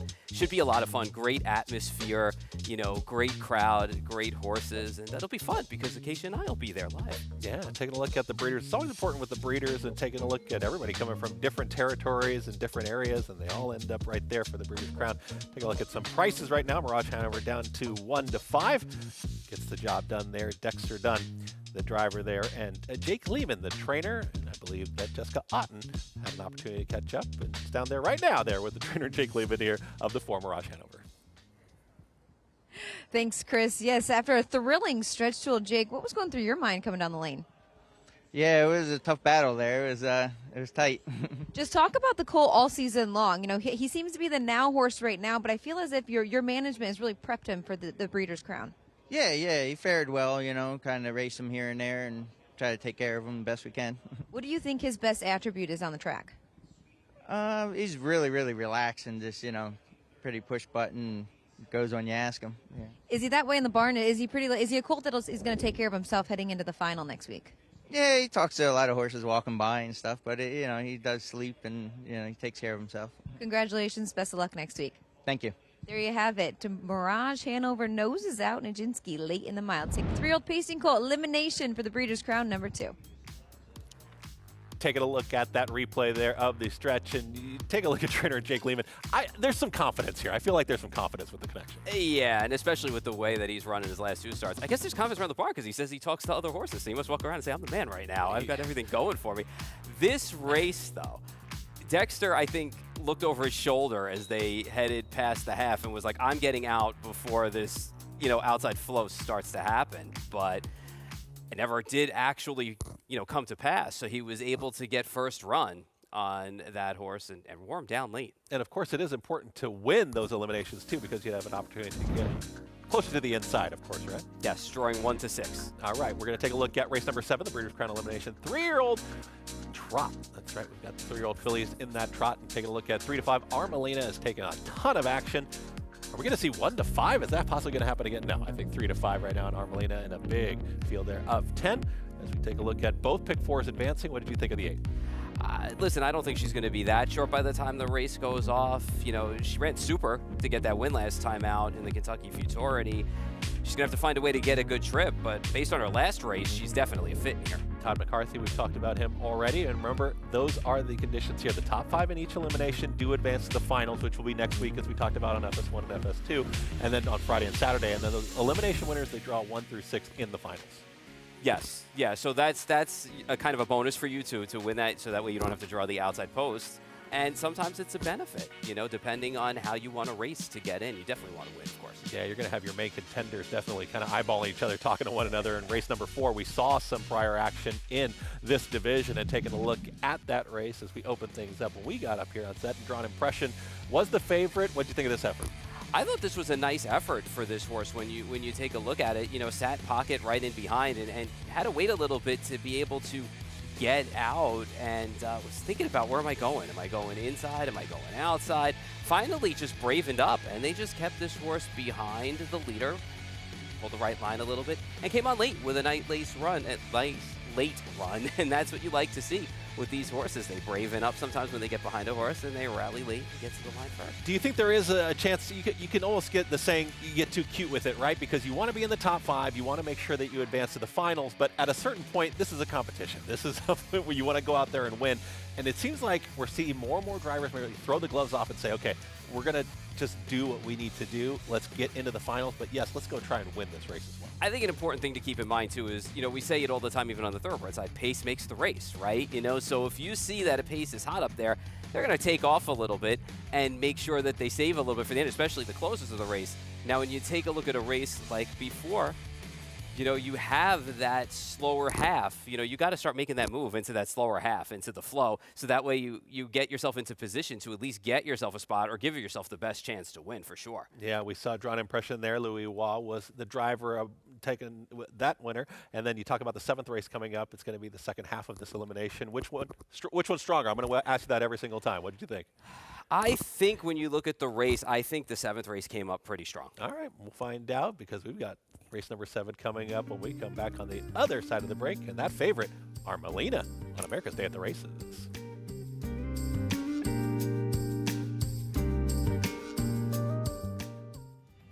In Indiana, we grow it.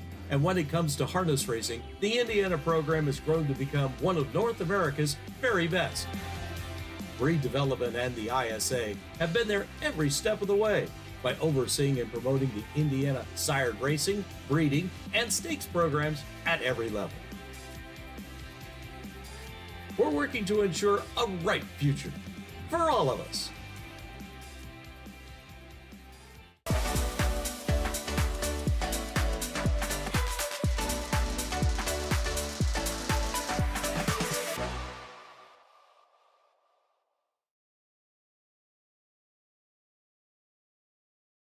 RaceLens is the most in-depth product in horse racing, with unique features found nowhere else. True odds, predictive analysis, and pace projection. RaceLens. It will change the way you follow horse racing and take your game to the next level. Champions are made on the racetrack, but many of them are born, raised, and developed at farms right here in New Jersey. New Jersey is home to nearly 100,000 acres devoted to the horse industry, and harness racing's breeding and training facilities play a vital role in protecting open space and supporting agriculture throughout the Garden State. And with the state's ongoing recognition of the importance and value of the standardbred industry, New Jersey will remain a place where champions are made. To learn more, visit sboanj.com.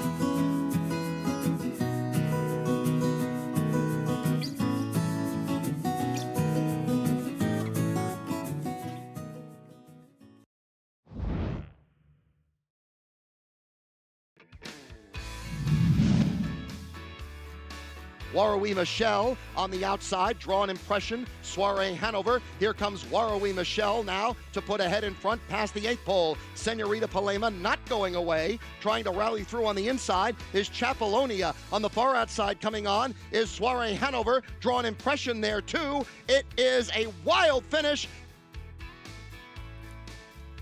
Wild finish indeed. Warrawee Michelle is going to be in this 7th race, but wow, you don't see many races in like that.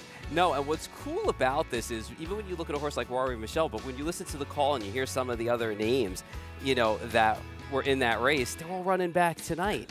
You know, so that's what's great about this sport and what's great about these horses, that they were able to carry over, you know, from their 2-year-old season to their 3-year-old season and be back in the Breeders' Crown. Yeah, we were just talking about it before we came back on, and yeah, you see them coming from a lot of different regions, a lot of different areas, and it's really for the breeders as well, really taking that pride, and you see them all kind of come together in this one moment here at the Breeders' Crown.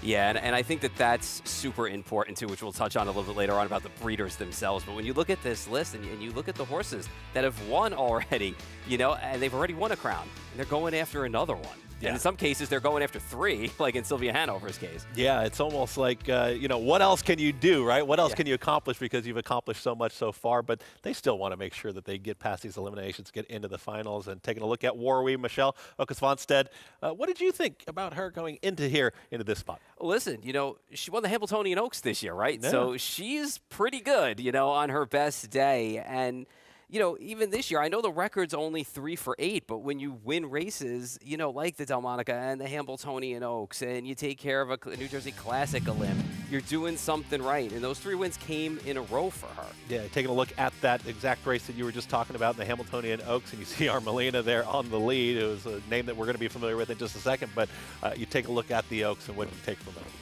That she was in raging form. Okay. At that point. She was getting good, and she reeled off, you know, another couple of wins after that. She was turning the corner at that point. you know. And when you look at a horse like Armelina and you see horses like Date Night Hanover and French Champagne, they all run against each other so much. And that's what's cool, you know, about harness racing. You don't see that all the time on the thoroughbred side.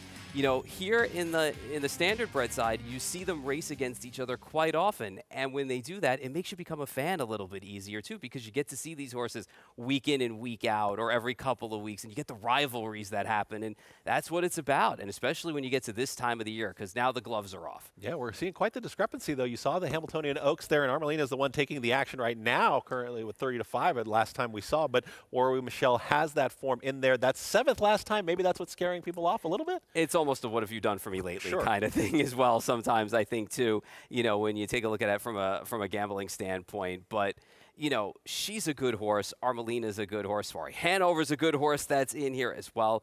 So we've got a good matchup that's going to happen in here. You saw Drawn Impression win that first edition. We saw race number 4, and Armelina has been tackling Drawn Impression quite a bit. And we're going to take a look at Armelina here in just a moment as we do take a look at that speed, at the ability to maybe show the way in this 1 mile trot. But what did you think of this effort there at the Red Mile? The cool thing about this horse was she was a hard-used leader last time. Like, she had to run. Look at the half, 53-2. So she was moving out there, you know, and yet she still found a way to get the job done in there. Yeah. The only thing that might bother you a little bit tonight with her is just the post, but she's got enough speed to put herself in the game. And I mean, when you look at her and you look at the horses to the inside of her, she's supposed to be on the leader pocketing up in here. So she is the horse to beat in here. All right, we'll see if Todd McCarthy has already had a decent night. We'll see if that continues. Let's take a look at the field. There is the one, Southwind Banshee. Yeah, she's going to have to do a little bit better against this field to get the job done.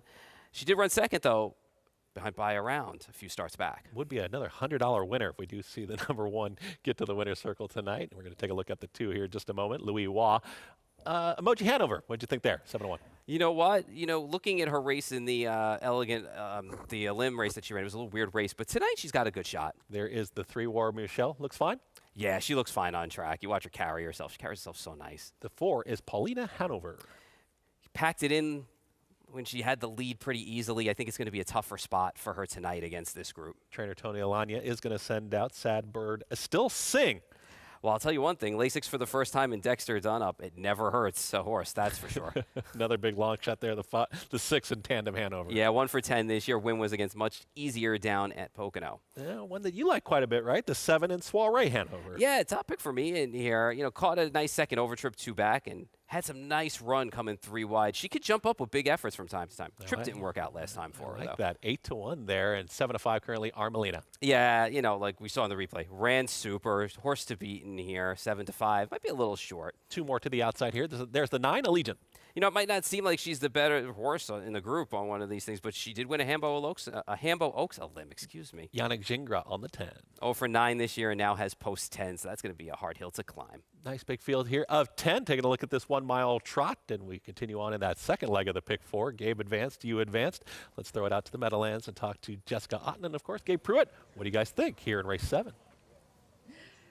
You know, I think it's another wide open division. Overall, Gabe, the 3-year-old trotting fillies have been really deep so far this season. You're actually going to use our Hamiltonian Oaks champ on the top of your ticket, Warwi Michelle. My question is, how much did that Kentucky Filly Futurity take out of her? Well, she took all the worship there, Jess. We Yeah. saw the back quarter of that mile, but what we didn't see was when she tried to leave the gate there in that big field, she was parked every step of the way. I think it's just draw a complete line through that one. Let's toss it out. Let's expect a better effort, bounce back tonight. She's been very good here at the Meadowlands in the past, winning the Hamiltonian Oaks, of course. And I just think in terms of talent, she's likely a little bit the best, and she has the post edge over a lot of her main rivals here as well, starting from post number 3. You know, speaking of post advantage, it's one thing John Bootenchain has kind of preached about Armelina this season. You know, she was able to get to the front in the Elegant Image. She was able to get to the front in the Hamiltonian Oaks final. She was able to get to the front in the Kentucky Filly Futurity. But the problem, or the advantage was in that Futurity, she really wasn't roughed up. Yeah, it was speedy, but she wasn't roughed up. Well, you know, I don't know. I think she was out a little bit there, and she was under pressure the entire way from Warwi Michelle. That was a big field. You know, when you put 11, Right. you do have one in the second tier there, so that sort of makes you have to really gut out for position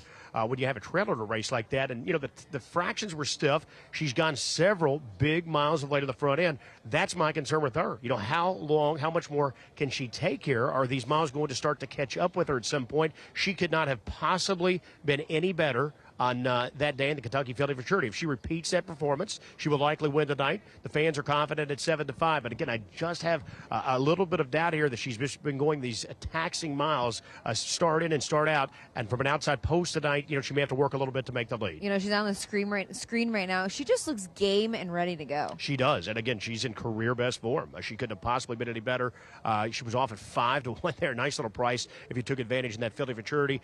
Back here at a much reduced 3-2. Allegiant is another horse who just didn't have any luck in that Philly Futurity down in Lexington. She was third in the Elegant Image. She's had a pretty good season, I'd have to say. She's had a pretty good career. She raced in the Mohawk Million as a 2-year-old, racing against mostly male rivals. She's been all over the place. And we get a barn change tonight, Jess. Trainer Linda Toscano has taken over here locally for Trainer Vernon Beachy. Her trotting credentials do not need to be overlooked. She trained Chapter 7. She trained Walner. I mean, those are the two best trotting sires in the sport right now and two of the best of all time. So she takes over the care here for Allegiant when she arrives in from down in Kentucky. She's been very good. I think Scott Zeron's hand is going to be forced tonight at the 9 Allegiant. I think when you have post 9 here, you've got to be the top 5. You cannot take back here and leave anything to chance. I think he's going to have to make sure that she steps off the gate, utilizes that good early speed that she has to get a nice early seat. Her last win on the program page was in the Hamiltonian Oaks elimination. And Scotty took no prisoners. He said, I'm putting her on the front, and I'm not looking back, and he drew away from the field. Well, the good thing is that one's raced like a typical elimination, right. As we see from time to time, because there was really no pressure there. He got to have 56-4. It was very easy. I don't know tonight at a big field here, if we're going to see things quite that handy for. That was just a 7-horse field that night. Bigger group here, everybody trying to punch their ticket into the final. Louis Philippois and Luke Blay will team up once again. They have Emoji Hanover in here. She was fourth in the Elegant Image final. Louis opted for Drawn Impression, who finished second in there. She's had 3 wins from her 10 starts this season. This pair has been pretty hot this weekend. Oh, boy, have they ever. We mentioned yesterday that they don't ship many down, but when they do, they're typically well met. She looks good in scoring down there on the track. We haven't seen her race in nearly a month, since September the 21st. We know she has talent, though, Jess. She's a nice daughter of Green Shoe. Oddly enough, the connections here, Trainer Luke Blaze and Determination, they were the ones that shipped in Forbidden Trade here in the Hamiltonians in 2019. They upset Green Shoe in that final there where he was a huge favorite. Now they've got a daughter of Green Shoe at his first crop, Emoji Hanover. I think 7-1 sounds about right. A little bit of a fringe player, but it wouldn't shock me to see her step up. And what do we make of Soiree Hanover tonight? She takes one step in the right direction and then things just don't go her way the next. She takes her shoes off, I should say, here tonight. So, that's just an interesting decision. Typically, people may use that in the bag for next week, for the finals, to take one big shot there. You can't get away with that every week. But when you do take the shoes off, it lightens a horse up like that. Soiree Hanover, just no chance in that Field of Futurity. She had an outside post there. Nothing went right. She got caught in terrible traffic. Prior to that, she did seem to be a filly rounding into prime form. You see driver Tim Tetrick is off there getting a little outrider assistance. Must be some sort of equipment issue there. Back in. Okay, so the earplugs are going back in, and those, Tim will kick out when he's ready to, get Soiree Hanover into gear. So the earplugs going back in. He's back in the bike.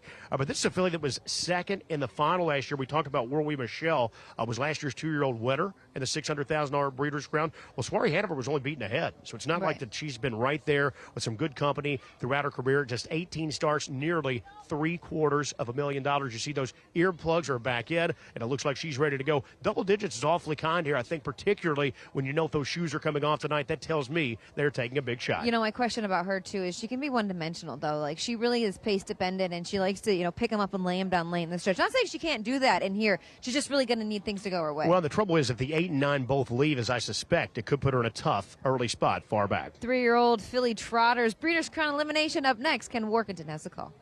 Final of the Breeders' Crown. Race 7. All set. Full field of 10. Here's Ken Workington.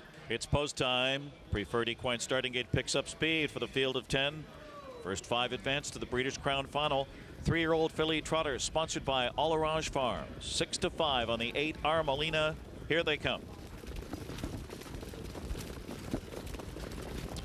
They're off and trotting. Armelina left well with Allegiant on the outside, trying to blast off as well. Soiree Hanover, Warrawee Michelle flashing speed on the inside into the first turn.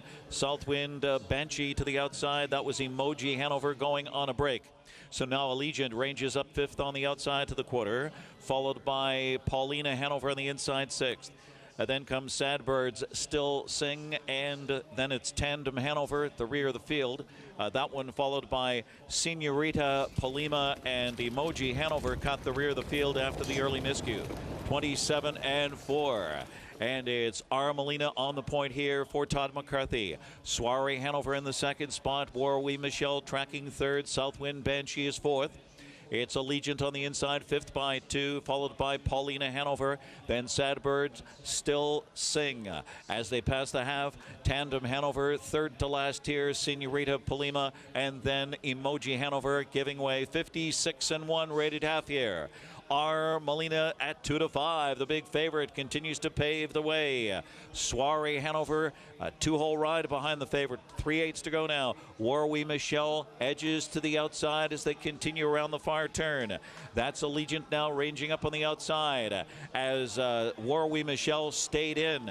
Southwind Banshee fifth on the inside, and they turn for home and chase Armelina past 3/4 and 1:24-2. She was well rated. Armelina needs to polish it off. Soiree Hanover on the inside. Charging late is Allegiant on the outside looking for an upset.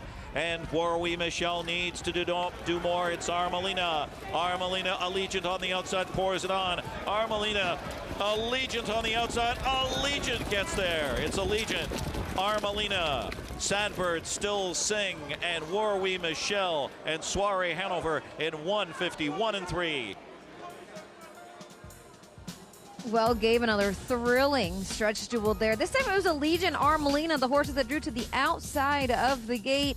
Not a whole lot of movement there in that middle half. No, this one was raced much more like an elimination race as we typically are accustomed to, Jess, once the dust settled. But really the start of the race won it. No, we did see Soiree Hanover take a step out of the gate from post number 7. Really a little bit unexpected, but the 8 and 9 both left Armelina and Allegiant. Scott Zeron saw that the couple inside of them were leaving. So he decided to dive in fifth. He found a good early seat fifth. He got to track a long way. He got to sit there and then use that one brush, and ultimately was just enough to wear down the 8 Armelina. That was my concern going in. How much have those tough trips taken out of Armelina? I don't think she had much of an excuse here. The fractions were not overly taxing. She got left alone in the lead.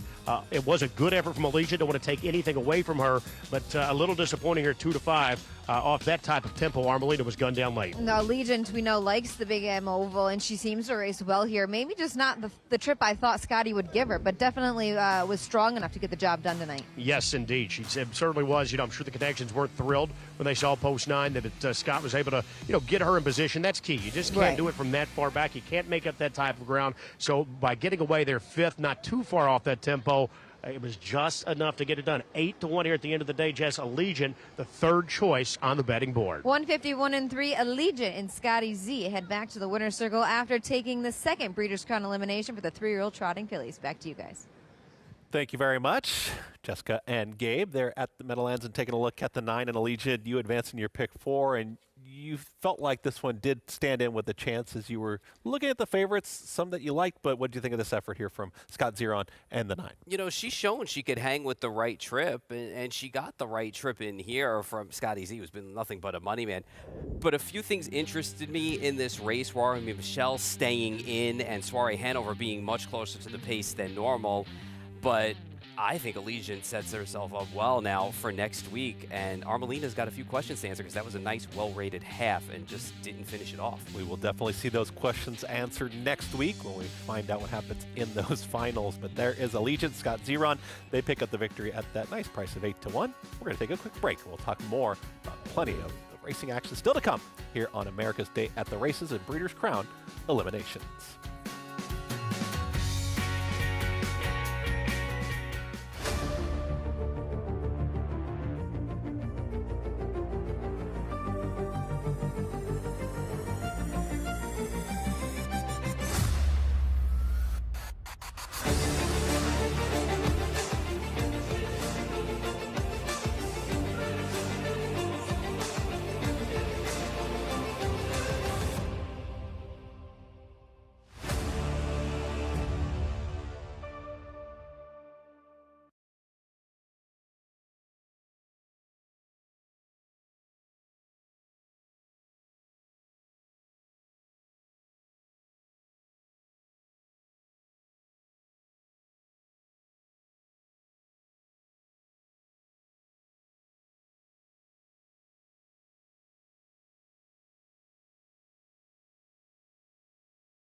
Welcome back into America's Day at the Races. Gabe Pruitt here. I'm standing by with the winning driver, Scott Zeron of Allegiant. And Scott, take us through this trip. You had a tough post on a couple left inside of you early. I know you had to try and get out of the gate as well. I was in a tough position. Having to leave over top Armelina wasn't going to be easy, so I had to retreat quickly. We were able to just get in mid-pack there, and the tempo was nice up front. I only had to move heading into the last turn, and from there on out, it was what it was. Were you a little concerned that Armelina, off a little bit of a moderate tempo would be hard to collar there through the stretch? Oh, most definitely. After her Herculean effort in Kentucky, you just don't think she's going to come back to you at all, but my horse really dug in to make it a good race late. She did indeed. She's been so consistent. This is a well-traveled filly. She was up in Canada for the Mohawk Million last year, down in Kentucky. She's been all over the place, but she really just brings her best punch, it seems, start after start. She is, and she's a true professional to sit behind, and she gives you everything she has. She turns the page quick. Last week wasn't her best effort, and she came right back and gave me a good one today. All right, best of luck at the final next week. That's Scott Zeron, a true professional as well, guys, as we send it back to the set. And there is Allegiant getting the victory. As you see, nice winner. It does beat the 2-5 favorite there in Armelina, finishing second, but obviously pointing towards next week. But Allegiant gets the job done. Yeah, listen, people forget, too, she's run well here at the Meadowlands. We talk about Hambletonian. She won an elimination for that race here. So, it behooves her well to have the experience over the track, and she's a hard trier. And you can see it in her body language, too, when she was chasing down Armelina. She likes that job. She wants to go get her. We will see you continue on in your pick 4, and America's Day at the Races is brought to you by the Standardbred Breeders Association of Pennsylvania. Still plenty of great racing action still to come. Chris Griffin here at the desk, joined by, of course, Paul Verderosa here on FS2. We're having a great night. It's Breeders' Crown eliminations, and we've seen some great eliminations so far. It all leads up into next week, but I felt something interesting that I keep hearing as well is that some of these trotters and pacers have had long campaigns, and now it's a little bit different because you think Breeders' Cup, you think they're kind of peaking at the right time. This is a little bit different because they're trying to sustain that same form that they've had all season long. It's funny, when you look at horses, right, and you talk about the younger ones, the 2-year-olds, the whole idea is getting them to the races, then keeping them sound enough they don't run too fast, too early. You don't want them to peak for events like this, especially the Breeders' Crown. Then you get to the older horses, right, 3-year-olds and up. They're professionals. They know their job.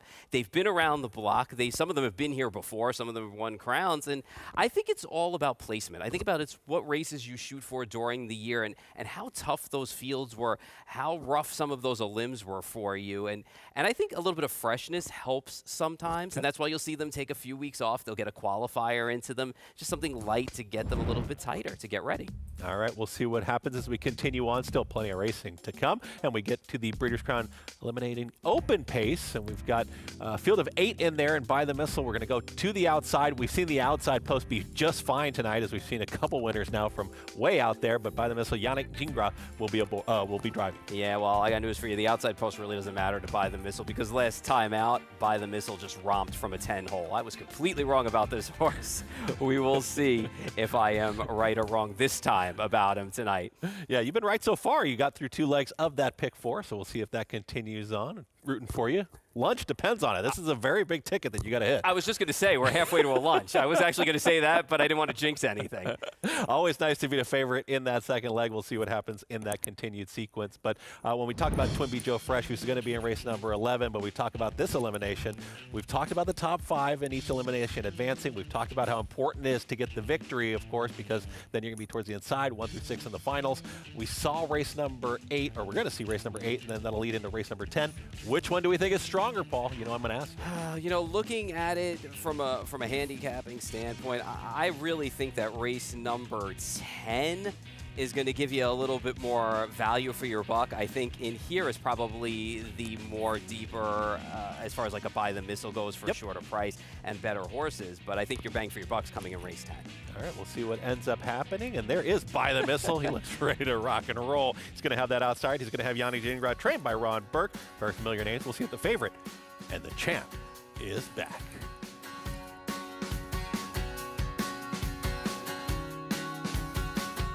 It all comes down to the Breeders' Crown on Friday, October 25th and Saturday, October 26th at the Meadowlands Racetrack. The $6.6 million Breeders' Crown has 12 championship races over 2 days. Friday night highlights the top 2-year-old trotters and pacers. Saturday features 4 divisions for the top 3-year-olds and 4 races for the world's best open trotters and pacers. Post time both nights, 6:20 p.m. October 26th also has a free handicapping contest with a $10,000 prize pool. Details at playmeadowlands.com. Must be 18 or older to wager. Gambling problem? Call 1-800-GAMBLER. Horse racing? Check. Weekly promotions? Got 'em. Huge payouts? You bet. With Naira Bets.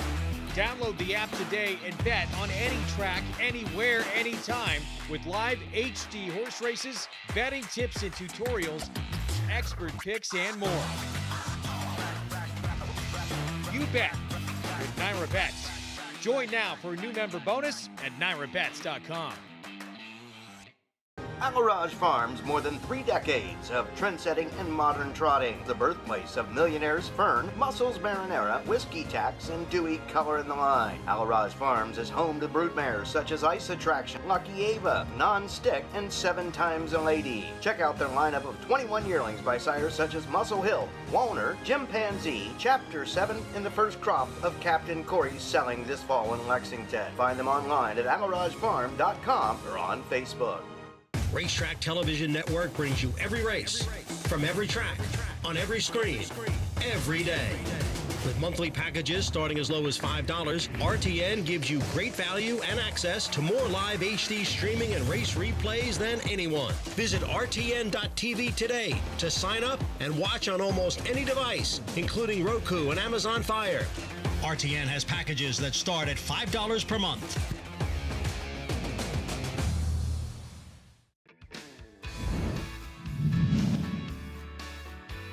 By the Missile looking for racing room. Then on the outside is Allywag Hanover.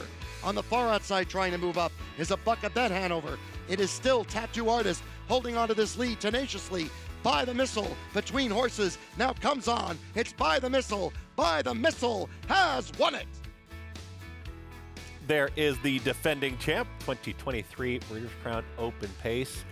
By the Missile, of course, getting the victory, and that seems like so long ago last year. And you take a look at the defending champ going to be back right here tonight and is favored to do maybe what he just did last year and do it again. Yeah, he capped off a great year last year, too. He went 11 for 16, almost banked $1 million. And it's funny, too, because he ran so well in that race. And the other race that sticks out was a race not too long after that when he went down and ran a small race, the Potomac, and he just bottomed out that field in there and did it so well. So it was great to see him hold his form. He's not the only previous winner. We see lots of previous winners, Breeders' Crown winners racing tonight. My Girl EJ got the job done earlier. Jim Quality, Warren Michelle we just saw.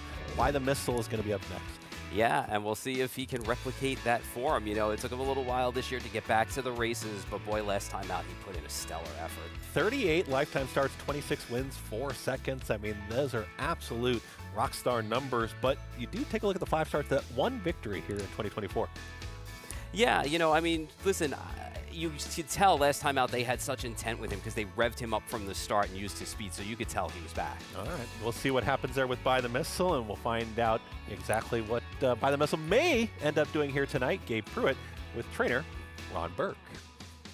Thanks a lot, Chris. Standing by with trainer Ron Burke, the second all-time Breeders' Crown winning trainer with 20 Breeders' Crown championships. And Ronnie, before we get into tonight's action, you had a nice day yesterday with the 2-year-olds. I believe you qualified 9 of 11, so it had to be a good day. Yeah, no, good day, good start off, so, now we have to keep it going tonight, and, so far so good. Yeah, you had a couple of wins earlier prior to us going live at the broadcast with My Girl EJ and TCI. Talk to us about a couple of favorites you had defeated yesterday, Rose and Blueprint.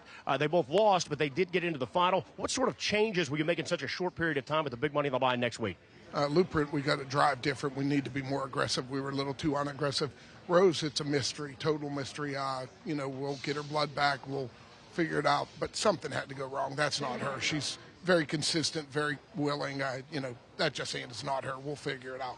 We've got time for that, but coming up next year, we've got By the Missile, just 5 starts back of the year, but he did come off that breakthrough win last time at the Allraj. Do you think you've got him at the right fitness level here on the sport's biggest stage in just his 6th start of the season? Yeah, I knew 2 starts ago when he got parked at Hoosier and was still closing at the wire that he was back, and that's when we said, Lexington, let's go, Yannick. It's time to quit messing around. We got to get racing hard.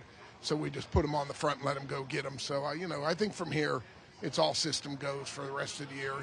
I believe in him. I think he's the best horse, and we're going to treat him like that. The defending Breeders' Crown champion. He's got the outside post tonight. Do you expect Yannick to be aggressive here? Yeah, we're not going to 8th. I know that. There's, it's Yannick, it's him. They're going up to the front or damn close to it. All right, we'll see. By the Missiles up next, guys. He's the favorite here in our next elimination. Trainer Ron Burke has had a lot of success in the Breeders' Crown, and we've taken a look at some of the top trainers. He's currently sits second. He's got 20 of those finals wins. Yeah, I mean, when you look at him, $300 million man, too. 15 straight years as a sports leading money winner, does great things. And Jimmy Takter, too, is a great guy. 6-time trainer of the year to go along with those 34 Breeders' Crown wins. He does have a pacer that's going to be favored in this upcoming 8th race as we take a look at this open pace. We're going to take a look at the field in just a moment. But again, heavy favoritism towards the outside. Let's take a look first at the 1, and Dexter Dunn. There's that man. He's going to be on 7 colors. Yeah, can never count him out. He's got a lot of back class, this horse, so we'll see what he can do.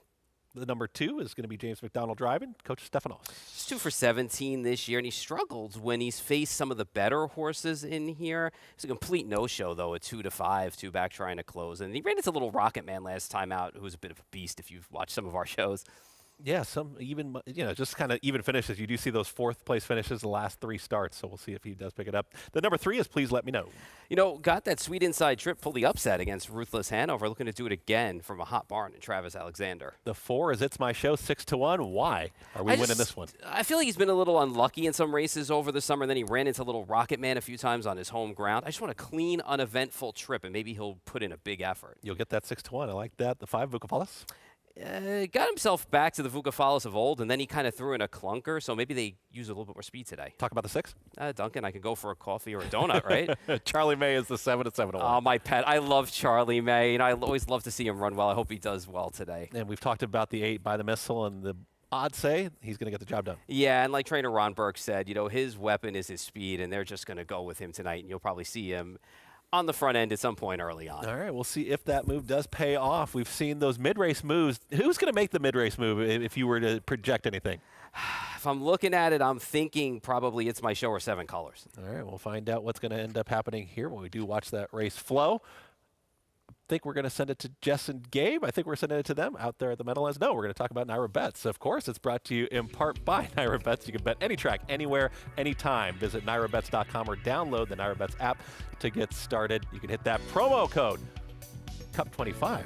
Of course, get involved. You're always involved, right? Getting involved in the wagering action. Yeah, I've been playing for a very long time, and I'm not that old of a person yet. Plus, you're studying all the odds and taking a look at the different trips. I don't know. It looks like quite a puzzle as you take a look at this weekend into next weekend. I think there's still some questions left unanswered. Are we going to get a big question answered here? Jessica and Gabe, what do you think by the Missile currently at 4-5? I think it's interesting. He had a lot of adversity to overcome in the beginning part of his season. Of course, drawing towards the outside isn't going to help him any, but it's definitely a good field, a very competitive field. Year after year, the Open Pacers always come back and are fun to watch, and I think that just speaks volumes of getting horses to race when they come back older ages. Yeah, and I think that a little thing that's interesting here, just 5 of the 8 starters in this field are 4 years old. And you think, it's a very tough transition from 4 to step up and tackle some of the best older pacers, but in fact, the Open Pace in the Breeders' Crown, it's been won by a 4-year-old for 5 consecutive years. So 4-year-olds have had a lot of success in this race. By the Missile, the 8 was 4, of course, last year when he got it done. Bulldog Hanover the prior year. So you have to go back to 2018. McWicked, he was 7 when he won the Open Pace. So it's been a race, I think, this late in the year, the 4-year-olds have sort of caught up to some of the older horses. But, one thing about trainer Ron Burke, Jess, he is a straight shooter. I'll tell you in that interview that we just had on a moment ago, he's very confident in this gold. He thinks By the Missile is back. He's a sports all-time leading trainer, so just the confidence was oozing both on and off camera here. So, I think that it's going to be a full send mission tonight. I think he wants to get another good tightener in him and just a 6th start back of the season. But I look for Yannick to be aggressive, and I think clearly the one to beat, as that odds board indicates. Speaking of 4-year-olds competing against the older ones, 7 colors is 4 years old. Of course, for the hot driver of the season, Dexter Dunn, Andrew Harris. He's just got 2 wins so far this season, Gabe. And he's a horse to me that just seems to have to overcome bad trip after bad trip. Yeah, and you look at Dexter, we're going to take a look at all of his action here. He's on some live ones here in these last 4 eliminations. Dex, the 4 consecutive year Dan Patch Driver of the Year. And how about this? 4 consecutive years just on the Breeders' Crown Finals. He's been over $1 million, $1.2 million, $1.1 million. The scary thing is, 7 Colors may be one of his, outside horses looking in here, but it could go over that mark this year. He's got a lot of live horses that he's qualified for next week, and there's a reason why that Dexter gets a lot of work, and he's very, very good at what he does. Obviously, he jumps aboard 7 Colors here, who's had a little bit of a tough 4-year-old campaign. He made over $685,000 last year at 3, just $93,000 so far. So the well's been a little dry. We know he's got some talent, but he's going to have to circle the wagons here pretty quickly. I was able to catch up with Andrew Harris earlier on in the season. He goes, every time I ship this horse to Canada, he gets sick on me, and it takes him a few weeks to really get back into himself. So, keeping him south of the border, I think, for a couple of months is really going to benefit this guy. He's going to get the rail to work with. You're going to get a good price, too, on him, 10-1. And I think he's a horse, too. He needs to be involved early. He's had so many trips where he's had to come from so far off the pace where it hasn't really fell into his lap. Yeah, and he's left himself a big mountain to climb. But, I just think missing a month, again, in standardbred terms, that's quite a long time. He's had 1 qualifier. He's just up against it. I think that, it's going to have to turn down the wagons pretty quickly. It's My Show for the duo of Scott Zera and Linda Toscano. He's another one. He's put up some pretty freaky miles this season. Made over $1 million last year at the age of 3, won the Little Brown Jug. However, he did tail off. If we remember a little bit at the end of the year, yes. Jess, he was last in the 3-year-old Breeders' Crown last year. Comes in okay. He's been good. He won that Canadian Pacing Derby. Won a 4-year-old stake there in Lexington. Last 2 have come against some of the cream of the crop, like that he faces here tonight. He's been 4th and 6th. He's been even. 5-1 sounds about right. You can never count him out. It seems right when you count him out that he steps up with a big performance, but, he's going to be his absolute very best. He weaves through traffic there in that Canadian Pacing Derby. He really caught my eye there. Charlie May, he's a fan favorite. If you don't smile when Charlie May hits the track, you just don't love harness racing. Yeah, it's great. And what a story. Some of the grassroots of harness racing. Our man Don Tiger out in Canonsburg, Pennsylvania. I believe Don has 1 broodmare. Yeah. He bred Charlie May to McCardle, who was a very reasonably priced stallion in Ohio, and this one's made over $2.2 million. So start from post 7. He's 6 years old now. He comes off a win down at Plain Ridge, but he hasn't been quite the same stakes player this year as we've seen in the past. But I don't want to take anything away from him. He's been on the board 11 of 16. He's made nearly $200,000, but he's left us with such lofty expectations. He made almost $500,000 last year. Charlie May, though, double digits, a little bit of a sneaky long shot here. One of the elder statesmen in this group. In fact, at the age of 6, he is the oldest in the field. The double millionaire Charlie May will have the Buckeye David Miller back in the bike. First 5 horses to cross the line will advance on to next week's Breeders' Crown Final. It's the open pace elimination for the Breeders' Crown here. Race number 8. Ken Workington has the call. Missile, Breeders' Crown champion. Before It's My Show is 5-1, and they're on gate and ready for start. Here they come.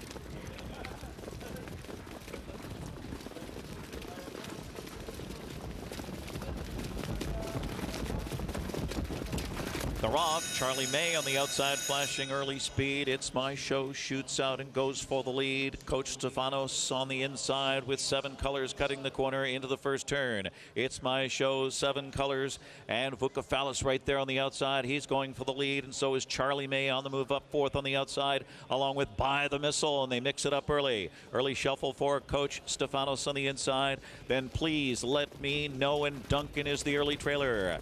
At the opening quarter, here comes on the outside By the Missile. That is now Charlie May. 27-1, open it up. Charlie May. And on the outside, By the Missile looks for the lead now. Those 2 hook up. Vukafalis already back to 3rd on the inside. It's My Show is 4th. It's 7 Colors on the inside, 5th. Coach Stefanos is 6th. And 7th is Please Let Me Know. And 8th and trailing is Duncan at the opening quarter, and By the Missile secures command now at 1-5 and 55-1, 28 seconds. By the Missile in front by a length and a quarter. Onto the far turn they go. Charlie May on the inside, 2nd. And now charging up, It's My Show gets in gear. He was 4th, 3rd, now 2nd on the outside. A live toe for 7 Colors. Prime striking position in 4th. Vukafalis was shoveled to 5th on the inside. And they turn for home, and to the outside, 122 and 4. Into the stretch, they come after By the Missile. It's By the Missile, and By the Missile continues in front. It's My Show was rebuffed. Right there on the outside, 7 Colors, and charging late. Coach Stefanos getting in gear late. By the Missile out sprinting them. Coach Stefanos closing on the outside stoutly, but it's By the Missile, a decisive winner. By the Missile, then Coach Stefanos, then a 3-way photo. 7 Colors, Vukafalis, or It's My Show, 1:48-4.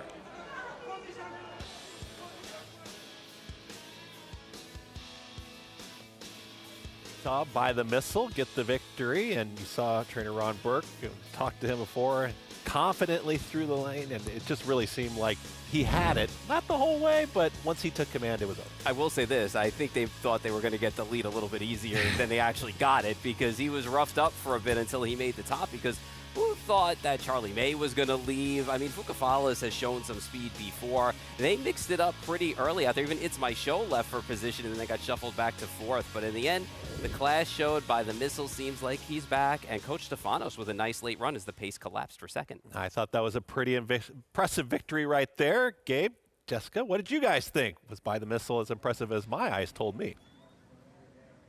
I have to agree with you there, Chris. I think, from the word go, that was Yannick's, preferred trip was to take things into control. And you could just see him there late in the stretch game. Yannick just kept his attention there, and he kind of pinned his ears and took off again. Yeah, we had half the field lead. 4 horses all pushed off the wings there, starting with It's My Show. So it took them a little bit to settle on the lead, Jess, but despite the early action, the pace was not overly demanding. They were at the half in 55-1 for this level.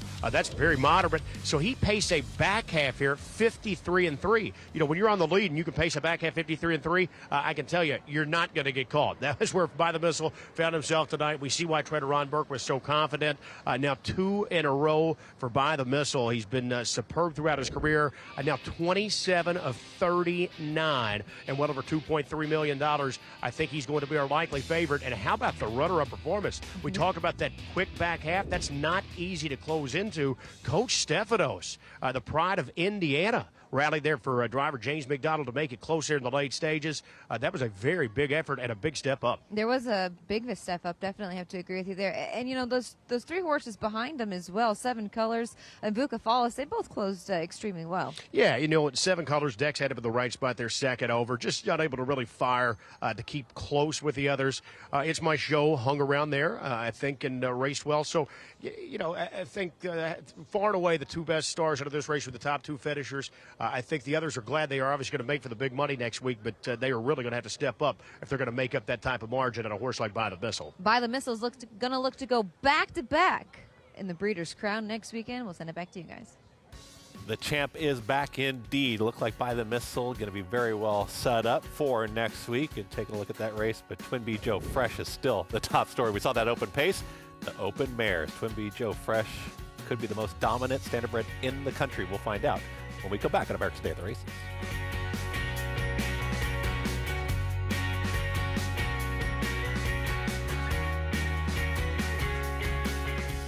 We've had a wonderful breeding program here for years. Pennsylvania has an excellent program. The proof of that is Harrisburg in November. That's a major event for Pennsylvania. We bring in some 6,000 individuals from all over the world. They want to buy Pennsylvania breds. This is where the top stallions are. A lot of the top mares are here, and between the 3 major tracks here in Pennsylvania, it's perfect. Pennsylvania has always been at the forefront, and we want to keep it there.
Here on FS2, America's Day at the Races. Don't forget about Naira Bets, brought to you in part by Naira Bets. Bet any track, anywhere, anytime. You can visit NairaBets.com or download the Naira Bets app to get started. Don't forget about that promo code too, right? Cup 25. Leading up to the Breeders' Cup World Championships. That'll be on the Thoroughbred side. We got the Breeders' Crown eliminations tonight, and we just saw a nice, impressive effort from By the Missile, kind of finding some of that champ form, as we might say. Yeah, and you know what? Ran fast to do it too, especially that back half of a mile. And trainer Ron Burke qualifies another horse for a final. Yeah, really, really impressive effort, I thought. And Jessica Houghton is with Yannick Gingras, talking more about By the Missile. Thanks, Chris. By the Missile takes Breeders' Crown Elimination 1 for the Open Pacers. I have winning driver Yannick Gingras. Yannick, this horse has had to overcome some adversity. Last year, this year, he really flipped the switch last time out in Lexington, and he looked like it mold tough again tonight. Yeah, no, absolutely. And you know what, in hindsight, all these little things that's happened to him at the beginning of last year and beginning of this year, you know what, he's a gelding, he's going to race for many years. So, both years he didn't get over-raced. Hopefully it pays going forward. But, yeah, he was super tonight, and I couldn't be any happier.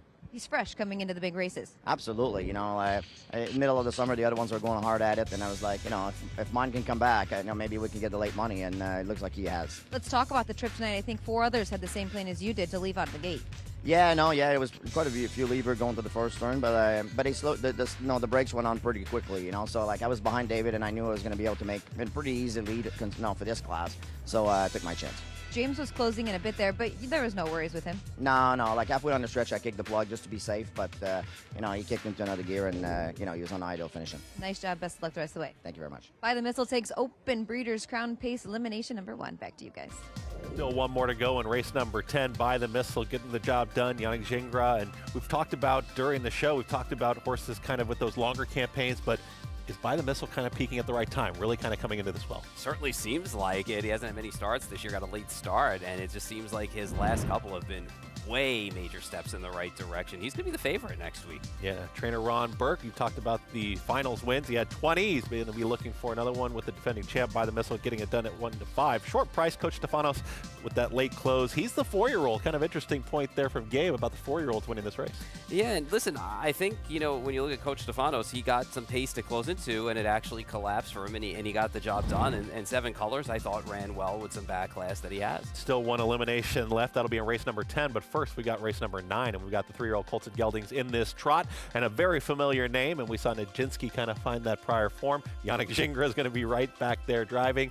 Carl is the 5. It's going to be interesting to see what Carl can do, because I think he's got a lot of questions that he needs to answer. I mean, what kind of world are we living in? 2 losses in a row for Carl. I mean, this guy couldn't lose, He was the talk of the town all year. So, listen, it's going to be interesting to see if the Lasix perks him up. It's going to be interesting to see if the year has taken its toll on him. We're going to find out soon. Yeah, we do. Carl was a name you couldn't get away from. I mean, you heard the name Carl over and over, and, off of those last 2 efforts, do we see some of that reverse back to that prior form? Here are those conditions, and talking about the 2 eliminations, race 2 and 9. So this is going to be the second of these eliminations for the Colton Geldings in this trot. And it's important to be to the inside. We just saw By the Missile, of course, is going to be towards the inside, I would imagine, going into the final next week.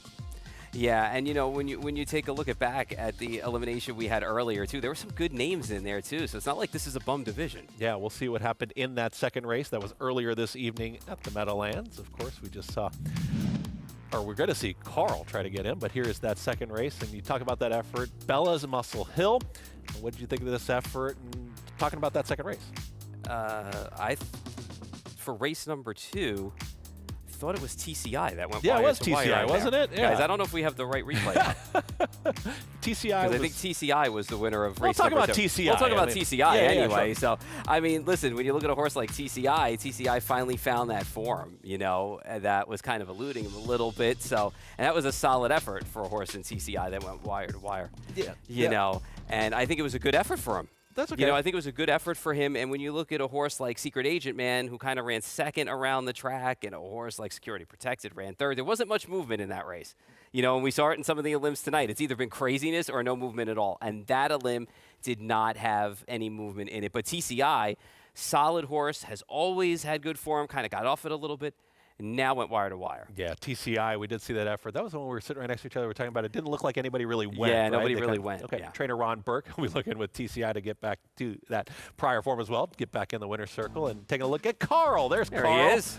By the Look at him. missile was very imposing. Carl, he's just kind of checking things out a little bit. Looks Yeah, like he's his still ears are prepared. kind of, sideways a little bit, and he's just looking around. He's like, all right. He's like, I'm getting ready to get tacked up and get ready to go out there. So we'll see if he can answer those questions. Listen, it's not like he didn't have a bad year at the last year.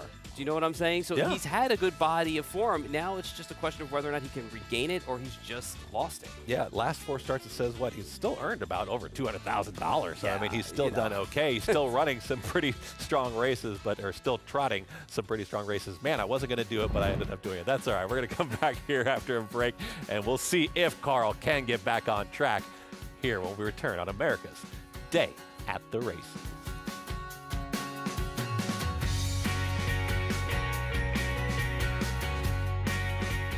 My grandfather instilled in me that there's no such thing as luck. He said luck is where hard work meets opportunity.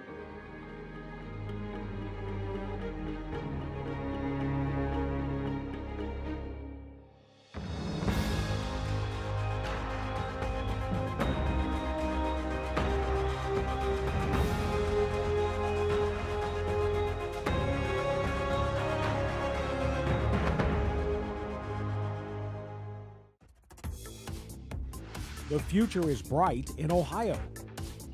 Ohio Sire Stakes, Buckeye Stallion Series, 66 county and independent fairs. Whether it's the Ohio Sire Stakes, the Buckeye Stallion Series, or the county fairs, Ohio has a place for your racehorse. This year, Ohio breds are racing for nearly $23 million in stakes purses. Be part of the winning. Breed, buy, race, win in Ohio. It's time for Green to get it on. Green Manalishi, whose first crop of 2-year-olds hit the track in 2024. The son of 2009 Horse of the Year Muscle Hill was a millionaire Major League Stakes star who went wire to wire in the Canadian Trotting Classic. And Green Manalishi was prolific in the breeding shed. Get in on the ground floor, then head to the penthouse with your own green machine. I can't miss Green Manalishi. Book your mare today to Green Manalishi, standing at Terra Hill Stud in Ontario. Champions are made on the racetrack, but many of them are born, raised, and developed at farms right here in New Jersey. New Jersey is home to nearly 100,000 acres devoted to the horse industry, and harness racing's breeding and training facilities play a vital role in protecting open space and supporting agriculture throughout the Garden State. With the state's ongoing recognition of the importance and value of the standardbred industry, New Jersey will remain a place where champions are made. To learn more, visit sboanj.com. And America's Day at the Races here on FS2. There is the gorgeous site there at Meadowlands. You've been out there? Yes. It's gorgeous out there at night. And taking a look at the coverage next week, of course, next Friday on FS1 and Saturday on FS2. Sitting in this chair right here is going to be Acacia Clement, but you're going to be right here. Yeah, and I'm looking forward to it. Looking forward to being out there and looking forward to the great racing, seeing some people you haven't seen for a while, and just the full atmosphere of being there. It's a great night. I'm telling you, everybody's got to be watching those eliminations tonight, though, because from a handicapping standpoint, that could set you up really well going into next week as we get into the finals. And there is Carl, who's been somewhat impressive. We talked about those last 2 efforts, but at 4 to 5, the bettors think he gets back to that form. They think he's going to get back to it tonight here at the Meadowlands, and he does pick up Lasix for the first time, so we'll see if that perks him up a little bit. And maybe it's just the field that he's facing. All right, Highland Kismet in there at 10 to 1. Some prices. You like the one, Vic Selensky, but let's hear more from the connections of Carl. And there's Gabe Pruitt with trainer Nancy Tactic. Thanks a lot, Chris. Standing by with trainer Nancy Tactor. Nancy, already 10 Breeders' Crown final trophies on your mantle as well. Your father, Jimmy, the all-time leading Breeders' Crown trainer. You've taken over for him a handful of years ago, and you've had quite the success in this event. Yeah, it's I've been really fortunate to have so many Breeders' Crown winners in such a short amount of time. It's a really hard race to win, so I'm really proud of my team and our achievement in doing that. Well, congratulations to success so far. You had a little success with the 2-year-olds yesterday as well. Captain Optimistic won his elimination. He'll be one of the favorites next week. And, of course, Champagne Problems got the bye. How do you see those two come again? Really happy with Captain Optimistic yesterday. I set a new track record, so that was nice. We made a lot of changes on him going into the eliminations. win. So I was a little apprehensive to see how things were going to turn out with all the changes that we made, but they were the right changes, obviously. So I really look forward to his final. And Champagne Promise qualified this morning, and I was super happy with how she qualified. So looking forward to those 2-year-olds. All right, and let's talk tonight. The horse that's gotten all the buzz in our industry. Really the horse that many have followed, even the thoroughbred side as well. We've got Carl coming up here at the 9th race. How do you think he's coming in? Last year he was peaking this time of year at the Breeders' Crown. This year he comes off a little bit of a disappointing effort in the Kentucky Futurity, but you did add Lasix tonight, I see. Yeah, he had a little trouble. The last 3 starts in Lexington, I wasn't 100% happy with him. He was having a little bit of sickness issues, a little bit of bleeding issues. Kentucky rules don't allow for Lasix, so we were kind of in a bad spot there. But so we're adding Lasix tonight. And hopefully he bounces back. Usually they, great horses like him, they usually do bounce back. He loves the Meadowlands. It's his home track, and I think he's going to be ready to go. The scene of the biggest win in his career. It had to be one of your best days as a trainer in the Hamiltonian. Yeah, it was probably one of my wettest winter circles, too, but it was a great day. It was, there was a lot of pressure leading into the race, obviously having a big target on his back, and, Yannick never having won the race, and then the torrential downpour on top of everything. So to be able to win that race was absolutely huge. All's well that ends well. We'll see if it can end well here tonight. Carl, he's up next, guys. Thank you very much, Gabe Pruitt there with Nancy Tactor and talking about Carl, but let's talk about the one Vic Selensky, one that you liked. Yeah, he stepped it up in his last few starts in the lower levels of the Kentucky Sire Stakes action. He's the now horse. Visually, he's been getting stronger and better, and his strides have been more fluid. He gets Scotty Z for the first time. Just got to watch that inside post, but he's the now horse right now. Continuing on with this post parade for 3-year-old colts and geldings, and we're taking a look at the 2 Greenspan. Yeah, just 2 for 12 this year. Biggest win came in the Earl Beale Memorial Consolation. The 3 Private Access. I know he's only one for 14, but he ran a bang-up race in that Canadian Trotting Classic. Dexter Dunn's going to be on the number 4 here and getting some respect, currently 3-1. That's Tony Adams. And he should. He had a nice win in the New Jersey Classic final here back in September. He's got a nice burst of trot late. We've talked about him quite a bit. Yannick Gingras. Carl. Listen, on paper, if you forgive the last few races, he's still the best horse in here. We'll see how it plays out. There is the 6 and Benny J. He's had a bit of trouble being there at the end of his miles. Needs to step it up. Number 7, another big long shot coming up here. That's going to be for July. I never count out Lucas Wallen horses, especially late in the season, but he needs to start delivering now. Tim Tetrick will be driving. 5-1 shot currently on the board as we do take a look at the number 8 and Highland Kismet. I like Highland Kismet. He got involved in that suicidal pace last time out when it incinerated. He's a better horse than that. Hopefully he gets a better drive tonight. The 9 is going to be Daiquiri Hanover. Okas Vonstedt. And you take a look at a big number again, 35-1. Yeah, as a 2-year-old, he ran behind Carl in the Valley Victory, and he was chasing TCI around the track a few times, and we saw how well TCI finished up earlier on. You were talking about Highland Kismet, the number 8, a little bit, and I think Jessica and Gabe are both going to talk about Highland Kismet as well, currently at 5-1. Highland Kismet has been maybe the question mark, too, on the season as well, Gabe. Of course, the favorite in the Kentucky Futurity last time out in Lexington. I'll tell you one thing. The week before in the Bluegrass, I had not seen a horse look as sharp as him. Yeah, he was absolutely incredible, and we're going to watch it back here, Jess. This was a little bit of a tricky day to call the races, I might add. No. You can see not a Chamber of Commerce day down in Lexington, Kentucky. But what you're going to see is Highland Kismet sweep up on the far outside, and he was literally geared down here on a track that, well, you guessed it, was well off. But he won by 4.5 lengths. He was the favorite. He was supposed to beat that field, but it's just the way he did it. If you look at him visually, driver Bob McClure just had him completely geared down late. And as you said, he parlayed that into being the favorite in the Kentucky Futurity. 3rd leg of Trotting's Triple Crown. A $500,000 race there on closing week at Lexington. He was just used extremely hard. The half 52 and 4, he had every excuse to stop. He did stop. It just took its toll. It was a little too quick for him. We get a driver change here. Tim Tetrick, a little bit odd this late in the season. You'd make this type of change, particularly heading into, the biggest event of the year, the Breeders' Crown Eliminations, followed by the final. We'll see if Tim gets along with him, but I think that is one of the major overlays on the board right now. 4-1, I'm actually shocked.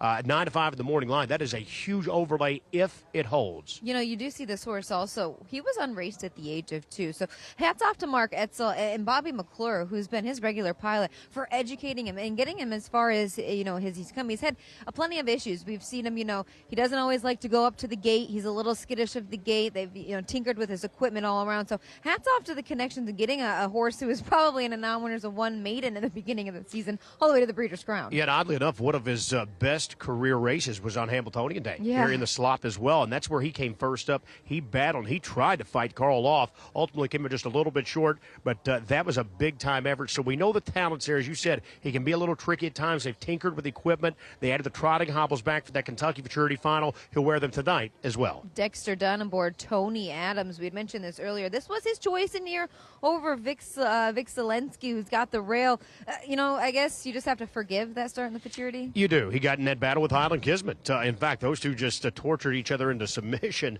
so to speak. There with that quick early tempo. He stopped completely in that event. But again, the confidence here. Dexter has driven the one Vic Zelensky 7 straight starts. For him to come back here and choose Tony Adams, I thought that did display a lot of confidence that Dexter thinks he'll bounce back at this spot tonight. If you're going to give an award for how one looked on the track, I can tell you he looked absolutely superb. He's been consistent all season. That Futurity where he was banged up there, that was his only start off the board. He was 8 for 8 on the board prior to that. I expect a rebound effort tonight. The fans have been on him here early and often for a long time, Jess. He was 5-2. I see he's drifted up now to 4-1. The slight third choice, in fact, now 9-2. Carl, 4-5 on the board. We just heard from Nancy Tactor, adding Lasix for the first time. Had a little bit of issues. She said those last 3 starts in Lexington. Having the back tier can be a blessing and a curse all at the same time. It can. I'm going to tell you something else. Not that Carl needs to be me to be his defense attorney, but there was a recall in that race as well. Right. There was a horse with an equipment issue on the outside. So, the horses were coming to the gate. They thought they were going to battle. All of a sudden, they had to be pulled up. The field had to be reassembled. So there was a lot of chaos surrounding the Kentucky Futurity as well. As Nancy said, she thought Lasix would help tonight. They're adding that for the first time. Carl, well, his reputation is what it is. Even money. The fans love him. We all love him. He's got a big shot here tonight, but, he has a lot to prove. Let's see if he can step back and rebound off what was probably the most disappointing effort of his career. Back on his home turf, Carl is the even money favorite. Elimination number 2 for the 2-year-old Colton Geldings on the trot for the Breeders' Crown. Up to Ken Workington for the call. Sponsored by Diamond Creek Farm. Hambo Champ 5, Carl, even money favorite. 3-1 on the 8. Highland Kismet, 7-2 on the 4. Tony Adams. Here they come.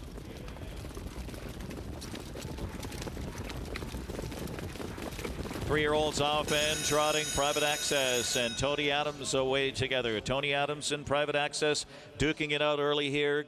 As they head the first turn, it's Greenspan cutting the corner in 4th. Carl just floated away 5th. Benny J takes a seat in 6th on the inside. Then it's Highland Kismet looking to go up, followed by Vic Zelensky off to a slow start. Then 4 July, and the early trailer is Daiquiri Hanover at the opening quarter. It's Tony Adams, but not for long. Here comes Carl to challenge.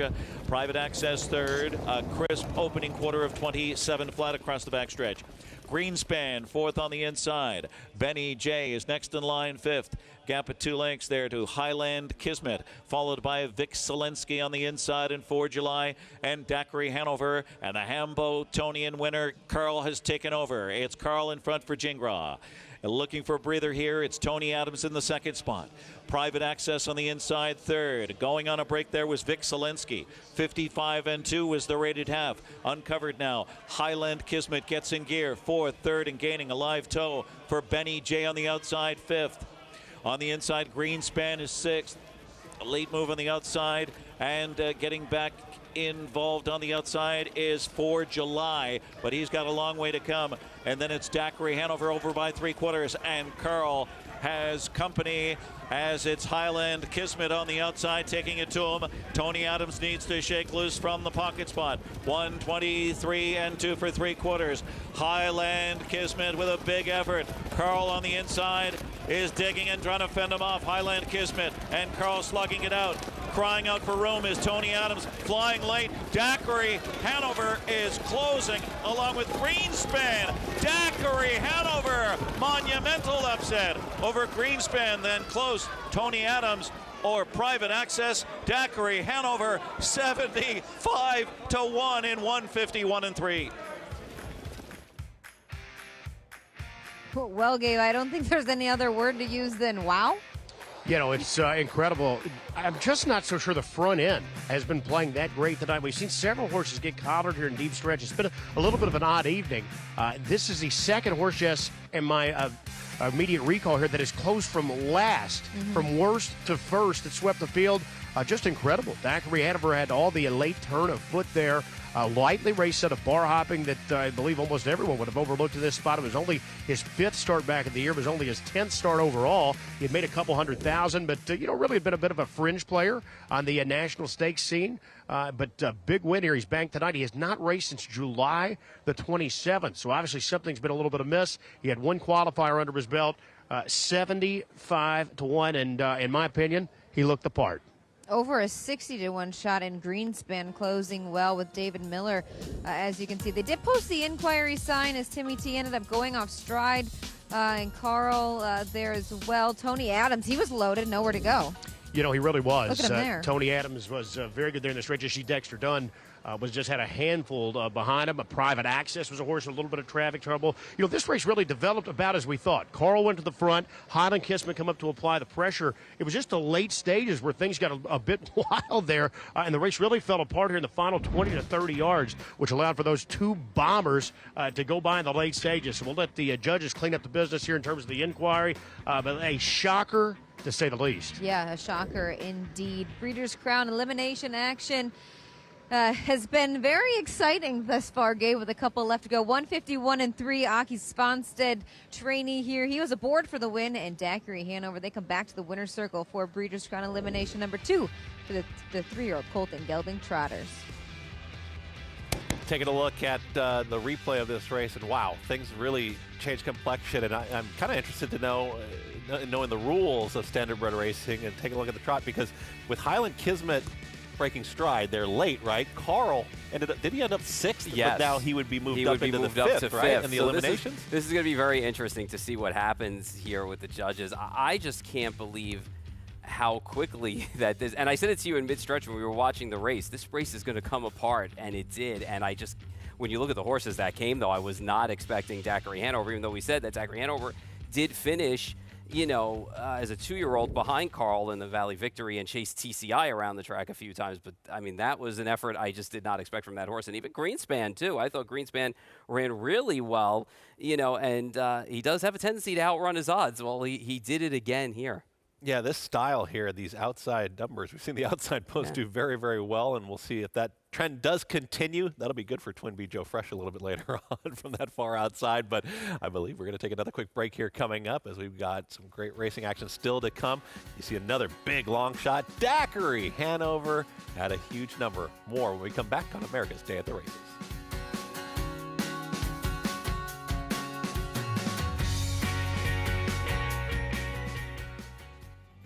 In Indiana, we grow it. And when it comes to harness racing, the Indiana program has grown to become one of North America's very best. Breed Development and the ISA have been there every step of the way by overseeing and promoting the Indiana sired racing, breeding, and stakes programs at every level. We're working to ensure a right future for all of us.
back to America's Day at the Races. You see the Meadowlands, you see MetLife Stadium. Gorgeous scenery there in East Rutherford, New Jersey. And not $100 winner, but two $100 winners while we're on the set. How about that? Yeah, we don't get that often, I'll tell you that much. But this one surprised me more than Disney for sure. Yeah, I think lunch is out, right? Lunch is out. Your ticket's out? Yeah, my ticket's out. That's all I right. did not have this horse on it. I'm sorry. That's okay. But Daiquiri Hanover gets the job done. We've seen the outside once again, and we've seen closers have a really good night.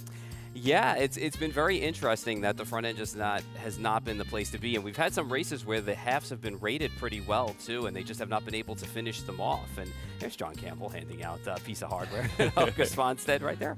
Always good to have some hardware. He was on the show, right? He was out here. He was doing some He good was. work. Yeah. But you take a look at, again, another $100 winner, a big effort. The exact is going to pay crazy, right? I mean, second Greenspan was even a big number, I believe. All kinds of great action still to come. Chris Griffin, joined by Paul Verderosa. We just saw Daiquiri Hanover, and we saw kind of the action in behind, too, with Highland Kismet and also with Carl, and taking a look at that finish, too. Yeah, it's interesting to see what they do with Highland Kismet. I'm not sure if he gains ground with his break, but we're going to find out what the judges think, because it was really close to the wire, and it's going to make a difference as well for who's going to get into the final. Yeah, massive decision to be made there. Remember, the top 5 do get in, but we've got a lot of great things going on still to come, and Twin Joe Fresh, we're going to see that. We are getting ready to say goodbye to one of our audiences. We've still got that inquiry up. You can always get that update a little bit later on, but for now, we're going to say bye to our audiences. Bally Sports SoCal. They're going to be headed out of here, and then we're going to be right back here with you guys.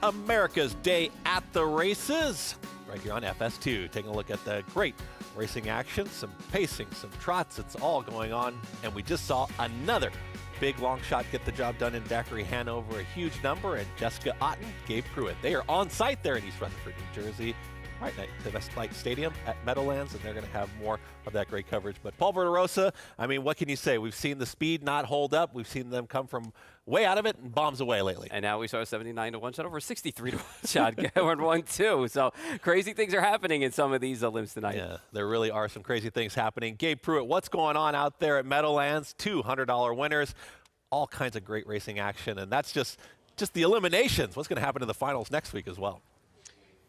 It has been a wild one so far, guys, and Kim was just announcing the result of that inquiry, so we'll have to catch up with that in a moment. For now, I'm going to catch up with Sarah Sponstead. This is Oka's wife, part of Team Sponstead.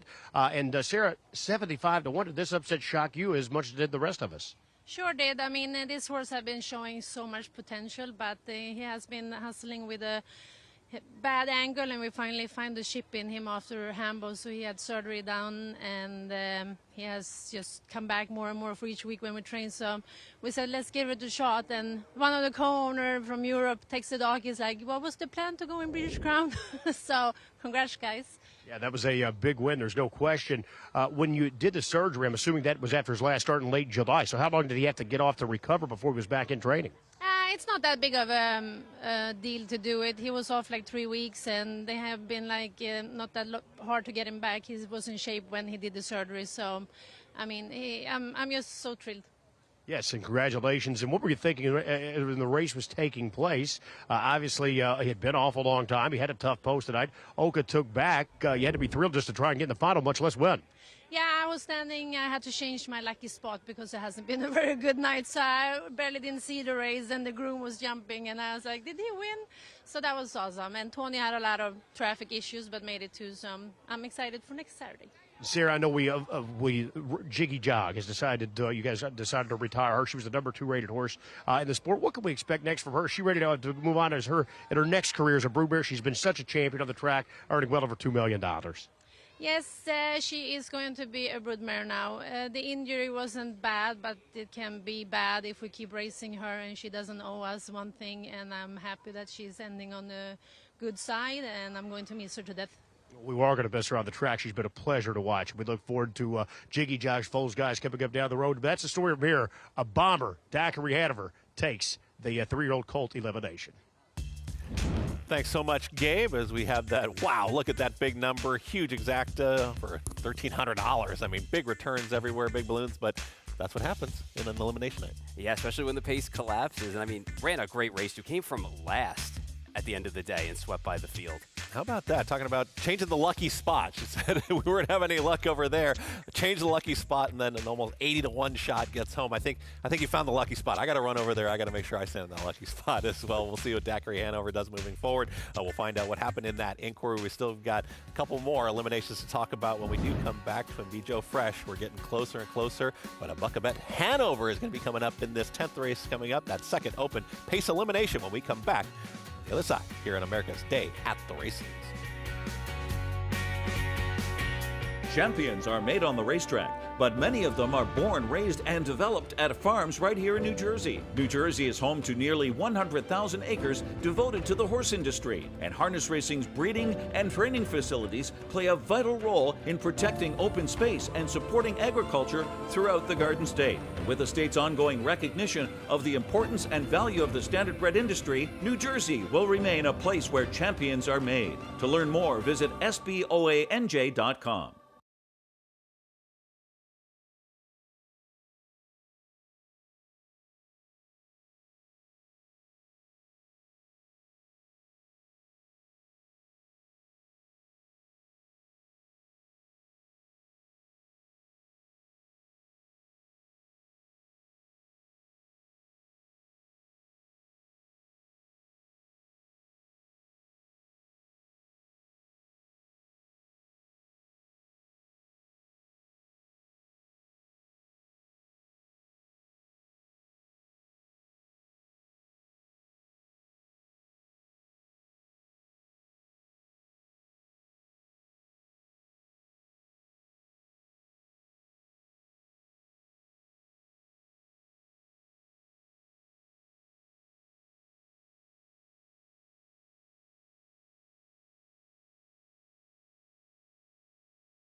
Bulldog Hanover pacing out to a 3-length lead now. Back into second, fully extended is Allywag Hanover. Tattoo Artist scrambles for racetrack late on the outside third. It is Bulldog Hanover. He is opening up in deep stretch now to a 5-length lead, and it's Bulldog Hanover, a crowning moment on Canadian soil for Bulldog Hanover. There you do see the 2022 Breeders' Crown Open race, and we saw Bulldog Hanover, in that 2022 rendition. And, we've seen this. Prior winners right back here. Yeah, and Bulldog Hanover is just so special to the sport, let alone winning Breeders' Crowns, just everything he did, just from a getting fan perspective into the race and getting new fans to come and watch him all the time. Yeah, it's about the breeders, right? I mean, you take a look at the Breeders' Crown and talking about the breeders and the top breeders in the game, and Hanover Shoe Farm is right atop the list as we do take a look at it now. 31 wins, sitting there right there at the top. I mean, how cool is that, though, when you think of how that's how it all starts, right? It starts with the breeders. You got the proud moms and the proud dads that breed these horses and get to see the final product from the beginning all the way up to being a champion. And that's what it's all about. They take so much pride in that and do such great work. And when you see those stats up there and you look at the top two, it's amazing. And Hanover Shoe Farms, they've got quite the contender that's going to be going here in this 1 mile pace. But before we talk about the 8 a buck a bet Hanover, let's talk about the number 5 in Ruthless Hanover. Is another one from, guess what, Hanover Shoe Farms. Yeah, they got a good one here, too. I mean, look at this horse. Just, 5 wins on the season, a few $100,000 stakes races, too, on this horse's card. And, he's capable of firing good shots against these kind of horses. And, when you take a look at the race that we're going to look at for him, I mean, this was a really dazzling effort. And, he bought the speed with him in this race. 26-1, 54-2, 120-4. And still finished off that mile. And you could see, I mean, even though his head's kind of cocked out a little bit, you could see, like, his mind's on business there. And he finished off the mile strong. Are you a little bit concerned with that pacing style? I mean, being on the front end on a night like tonight. Well, we'll see how it shakes out for him. I mean, we know what his game is. And, I mean, the horse that ran just behind him was no stranger to anybody. That was Mirage Hanover, who we know just ran really big an earlier race that we saw. So speed may be a little bit of a detriment tonight. It's going to be up to Andy Miller to figure it out, though, and make sure he kind of bottoms him out not too soon and keeps a little bit in the tank. Yeah, we'll see if that trend does continue. We'll see one from Hanover Shoe Farms, but we take a look at another one from that same farm, and that's going to be the 8 and a buck a bet Hanover. Dexter Dunn will have the drive off of a second last time, but By the Missile, who I felt like was very impressive, was right behind that one. Yeah, and when you take a look at a horse like a buck a bet Hanover, I mean, he had some huge races in, like the Canadian Pacing Derby, and then the race that we're going to look at here as well.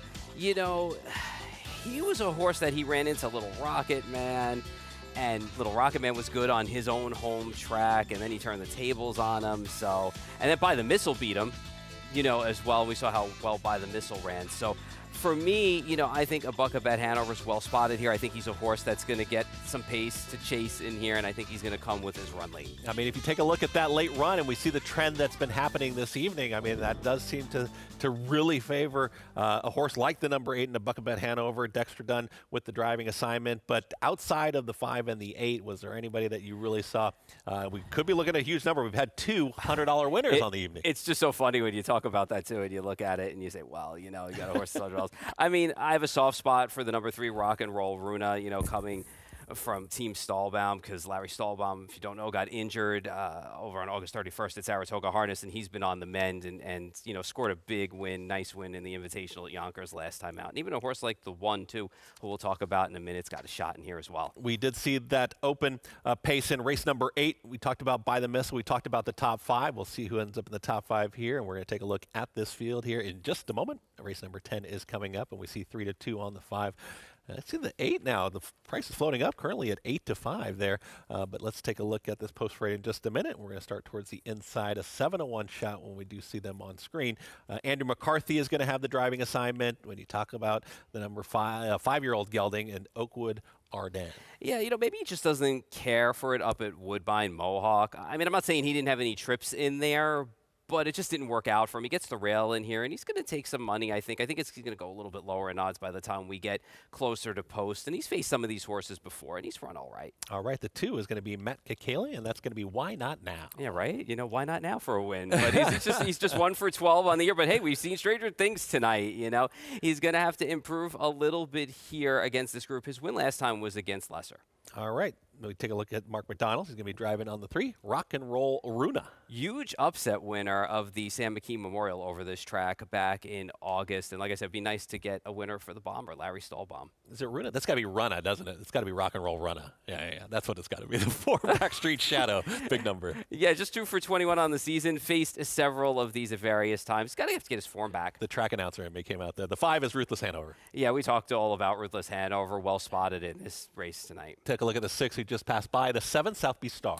Take it on Lesser. Recently had some decent run steps back up here today in the deeper waters. The 8, a buck a bet Hanover, Dexter Dunn. We talked about this horse. I like this horse, and I like this horse's style for the way the track's playing tonight. And the 9 is Hunting the Last Dollar. Hasn't shown much against these horses in recent starts. Got involved in a pretty wicked pace battle a few starts back at 1-9. Couldn't see it through. Kind of a little race flow tonight we've seen where they kind of just slowly kind of get onto the track and then they just start zipping on by that post parade there. But you take a look at this field, you take a look at a buck about Hanover. Do you think that 2-1 price is going to stay like that?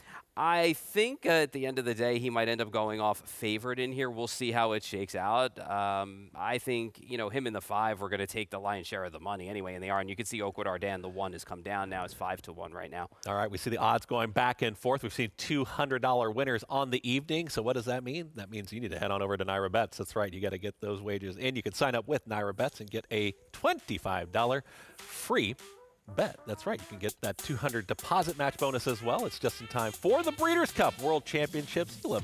You love taking part in the Breeders' Cup World Championships. Use that promo code CUP25 and dive into the excitement of the Breeders' Cup. You can sign up at NairaBets.com, claim your $25 free bet and $200 bonus today. And we're going to send it out to trackside again with at the Meadowlands, or east of Rutherford, New Jersey. I believe Gabe Pruitt there. He's going to talk about the 3 a little bit. Did I have it right? Rock and Roll Runa? Do I have it right there? Track announcer to another. It is Runa. I had it right the first time. I told you. Gabe, talking about the 3. Runa, yes, I'm going with Rock and Roll Runa, Chris. So, usually as track announcers, we make a mistake here or there. So we're going to let that slide for you. But, the horse was very good here the last time we saw him at the Meadowlands. The last time he was here, guys, that was Hambletonian Day. He was in the Sam McKee Memorial, 68-1 upsetter. He just sat that day, parlayed just a nice ground-saving trip. I think we're going to be in line for a similar type tonight, Jess. And it seems like deeper into this card, the speed just hasn't been holding up at the front end. And we've seen some wild upsets. We've seen 2 horses close from 9th to win earlier on this card. So I think if this type of scenario continues to play out, it could play into the hands of the 3 Rock and Roll Runa. I'm going to have to agree with you there, Gabe. We just saw a horse come from last again in Daiquiri, Hanover. And I think Rock and Roll Runa can be his own worst enemy sometimes. He gets a bit hot out there, and I think that was the case in Lexington. I think, there was a lot of horses wanting to push forward off of the gate, and he just got a little happy behind the gate, and that's when he ended up going off stride. Yeah, I think he just rolled it off there. That was really a battle onto the opening turn down there. I think, with an elimination race tonight, I don't think this pace is going to be, really of any consequence like what he's facing there in Lexington. Obviously, we've got the early speedster, Ruthless Hanover, Jess. But my real question is, what is a buck about Hanover going to do off the wings here? He just missed down there in that All-Raj in Lexington to Buy the Missile. We saw Buy the Missile was one of the horses on the front end that did step up and deliver a bit earlier with his elimination win. A buck about Hanover, he's got a little speed if Dexter Dunn opts to utilize it. That's going to be the key to this race. I think, the pace scenario could be much more lively if he decides to push forward there with a buck about Hanover from post 8. It's going to be interesting because, I don't really think the front end is exactly the place you want to be tonight. We have seen 1, maybe 2 winners win on the front. And the thing about a bucket bet is, he used to be a horse who strictly just come from off the pace. And over the this year and last year, that's when they started working some speed into him in that first quarter of a mile. I think Dexter's going to have to be forwardly placed. I don't think he's going to want to cut this one. Yeah, that's the key. And, but the problem is if you leave and there's not a seat to, find that opening turn, sometimes you just have to forge on. That could be the trouble because obviously, you want to win this elimination tonight. You're going to be guaranteed, 1 through 6, the post draw. But keep in mind, the major prize is next week. That's when the big money's on the line for even these guys going to go well over $500,000 here next week at this final. So I just think, from post 8, it does make it a little tricky here. I think that he could get himself caught in a little bit of a tricky spot. That's why that I did, like the 3 Rock and Roll Runa. We know what the 5 Ruthless Hanover's going to do. You see him there on the monitor right now as he gets, just a late equipment adjustment. He's over there bar starting 8, driver Andy Miller, an aggressive pilot. But Ruthless Hanover, early speed is his weapon of choice. There's no question about that. He likes to put his cards on the table early. Catch me if you can. A blast and try to last. The fans right now think he will last. 8-5 there on the board. I think that's a really short price. I'm not saying you can get the job done. I'm just saying that this is a very, very good group of horses. It really is. And that same race for Rock and Roll Runa, the 3 pulled the upset on Hambletonian Day. Ruthless Hanover was out there rolling on the front end. Mm-hmm. Again, he was the one who carved up the quick fractions that day, 25-4, 52-3. We're not going to see any type of a wild pace scenario like that. But despite the fractions, Jess, on Hambletonian Day in that Sam McKee Memorial, third being only a length. So he raced really, really well. When he's good, he's typically very good. Last time we saw him was over to Dayton in the Dayton Derby Consolation. He tried to go down the road there, but he was collared at 3-5. Now, we'll say he did follow it up with a successful qualifier here at the Big M. But, you know, if you get a typical elimination-style race, you know he's going to the lead. Maybe he's able to shut down that pace scenario and get away with a pretty moderate tempo. Oakwood Arden has been a lover of the Big M ever since coming over here from Ireland, and I think Paul hit the nail on the head. I don't think he loves Woodbine Mohawk Park.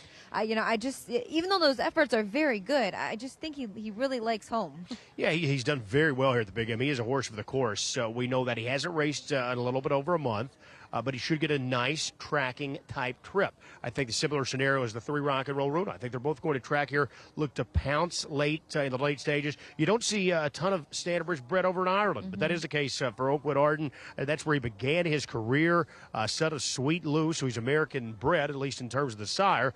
But Oakwood Arden's been very good since arriving stateside. This is, one of his tougher tasks when you're stepping up here to the very top level, but he's proven he can do so in the past. I think, again, he'll just look to track and pounce when it counts. I will say, too, in a lot of these races, you have to have a lot of money earned to get into them, so he hasn't had the chance either. So I think tonight he's definitely earned it as they go behind the gate for Breeders' Crown elimination number 2 for the Open Pacers. Here's Ken Workington with the call. On the 5, Ruthless Hanover, and the 8, Buckabet Hanover. 4-1 on the 1, Oakwood Arden. Here they come.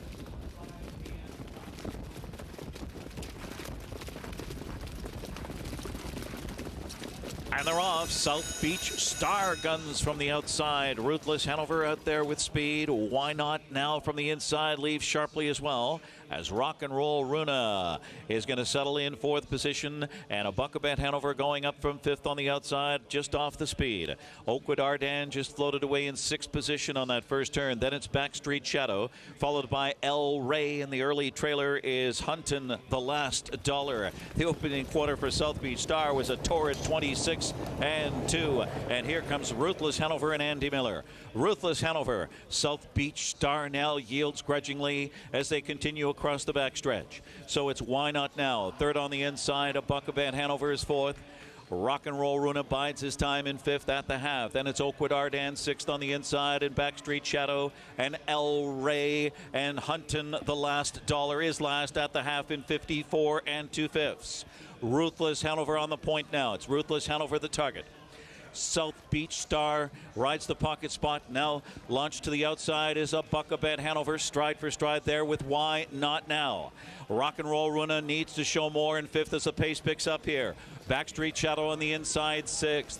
Oakwood Arden has a long way to come 7th. Then it's El Rey and Huntin' the Last Dollar, and Ruthless Hanover is turning on the afterburners. 1:21 and 1 for 3/4 into the stretch drive. Ruthless Hanover with a speed display in front by 2.5. He needs to get going though. Ruthless Hanover, South Beach Star 2nd, and now a Buckabet Hanover roaring late. Why Not Now on the inside 4th. Ruthless Hanover almost home. Ruthless Hanover holds off a Buckabet Hanover, then South Beach Star. Then it was Why Not Now, El Rey, and Oakwood Arden in 1:48-1. Wow, Gabe, a torrid opening quarter there, 26-2, right down the road for Ruthless Hanover. Yes, it was exactly as we expected. Ruthless Hanover, he had the lights on and the horn blowing here just with these fractions, but he was able to just hold on there in deep stretch. It was a gutsy performance for a Buckabet Hanover. We talked about the trip being the main concern there with an outside post. He did leave. He was able to tuck into 4th, but then he had to be 2 moved. He was back on the attack there on the outside. He never quit trying there, with South Beach Star finishing up in between horses off a perfect trip, but a Buckabet Hanover made it close. But as you can see, Ruthless Hanover needed the line. He found it at the right time here in a sharp 1:48-1. The question is, will he be able to duplicate that front-end stepping score here next week with the big money on the line? How about South Beach Star? He was the one who kind of oppressed that 26-2 opening quarter there, and he come on to be 3rd. I thought he raced very well. Well, he was a handful for driver Dave Miller. Dave wanted to release Ruthless Hanover to the lead. Obviously, he wanted to follow a live horse. It's the best trip you could actually dial up. But South Beach Star had a mind of his own. Dave was almost strangling him, it looked like, laying out of the bike at the backstretch to try try and turn Ruthless Hanover to the lead. So South Beach Star was keyed up tonight, and he was ready to pace. He raced very, very well. I don't think the trip's ever going to be any better, though, than it was tonight. So, he just missed, I think, a bit of a fringe player moving forward for the big money on the line next week. But take nothing away. It was a good effort. In fact, Jess, he's hit the board in each of his last 4 starts now after tonight. 148 and 1 score for Andy Miller and Ruthless Hanover as they stamp their way to the Breeders' Crown Final next weekend. Back to you guys. Thank you very much. And taking a look at Ruthless Hanover, front pacing gets the job done. Yeah, I mean, listen, when you've got speed to burn and you've got a horse like that, you got to get him to the top, and that's what Andy Miller did. And, it took a little bit to get there, but boy, did he open up and just turned on the jets between the half and the 3/4 and lasted down the lane. But he's got a lot of class to him, and he's done it on smaller tracks and done it on bigger tracks. So we know what we're going to get next week from him. You know that they're going no matter where they draw. So it'll be interesting to see if he's going to be able to run that fast again. Yeah, and interesting, you thought the 8, a Buckabet Hanover, you were kind of saying as they got to the stretch that you weren't sure how he was traveling, if he was going to get there, and made up some ground. But on a night when we've seen closers do fairly well, or from off the pace, what do you take from that effort? The other thing to keep in mind is too, if the leader's running that fast and still being able to maintain, you've got to run just as fast or faster to make up the ground. So it's been a little bit tough for those kind of horses. I thought at first that we were going to get some live cover, even with Rock and Roll Runa right behind the 8, but it just never happened. This horse was too good tonight. Breeders' Crown eliminations we saw by the missile in race number 8, and now we just see another top contender in Ruthless Hanover in the 5 and holding off a Buckabet Hanover Shoes Farm. They're going to be very happy with that result. We'll see what happens with them next week. But it's break time here, and we've saved the best for last. Of course, Twin B Joe Fresh, race 11. One more coming up on America's Day at the Races. It all comes down to the Breeders' Crown on Friday, October 25th and Saturday, October 26th at the Meadowlands Racetrack. The $6.6 million Breeders' Crown has 12 championship races over 2 days. Friday night highlights the top 2-year-old trotters and pacers. Saturday features 4 divisions for the top 3-year-olds and 4 races for the world's best open trotters and pacers. Post time both nights, 6:20 p.m. October 26th also has a free handicapping contest with a $10,000 prize pool. Details at playmeadowlands.com. Must be 18 or older to wager. Gambling problem? Call 1-800-GAMBLER. The future is bright in Ohio. Ohio Sire Stakes, Buckeye Stallion Series, 66 county and independent fairs. Whether it's the Ohio Sire Stakes, the Buckeye Stallion Series, or the county fairs, Ohio has a place for your racehorse. This year, Ohio breds are racing for nearly $23 million in stakes purses. Be part of the winning. Breed, buy, race, win in Ohio. My grandfather instilled in me that there's no such thing as luck. He said luck is where hard work meets opportunity.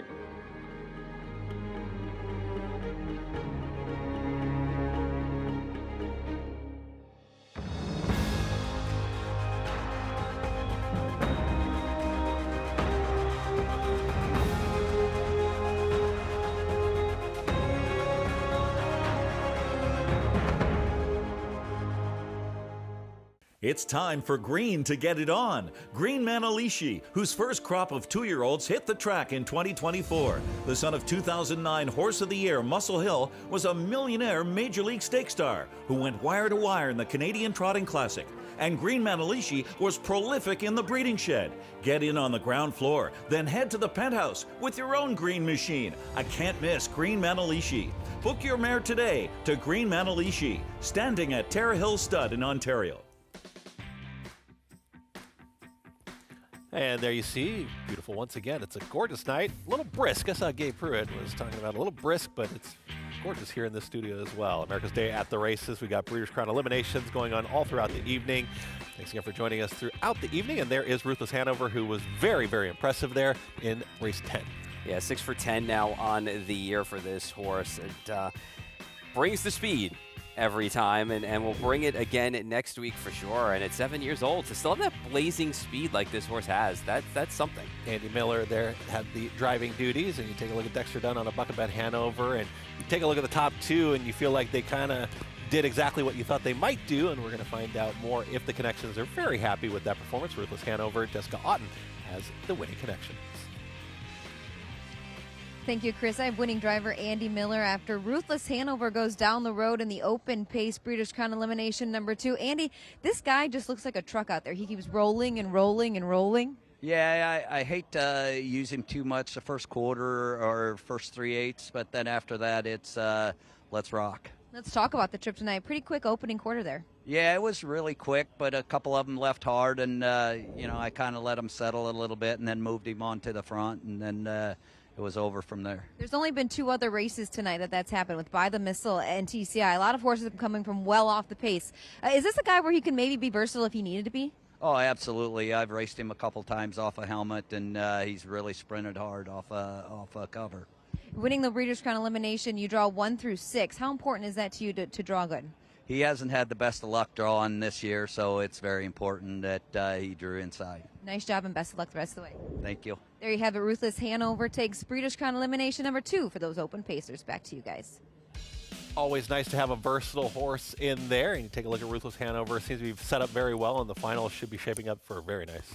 Yeah, the guy who's been around a long time and knows think of a winner or two about winning. Mr. Orange Crush himself, Andy Miller. All right, race number 11. The moment is here. Twin B Joe Fresh, seeing it 1-2 towards the outside. It's going to be in that 10 post. And you take a look at Dexter Dunn with the driving assignment, and he's had a few shots in here, but definitely this is the one that we were all looking forward to. Yeah, for sure. One of them for sure. And she's been tops all year long. I mean, you could pick apart all of her races and just pick any of those stakes races and know why she's at the top. Just the way that she carries herself, just the way that she races, her focus, and just the way that she can do it on the front end or she can do it from just off the pace. Yeah, we talk about that versatility, and we talk about this elimination. The top 8 will advance to the finals, so she doesn't have to be at the top of her game, but she's got to be, in the top 8, so she should handle that okay. But you take a look at some of this is a little bit different than some of the other paces and trots we've seen tonight. Yeah, and when you have a bunch of them going in, there'll be a little bit of varying strategies, I think, depending on your horse and your position. I think in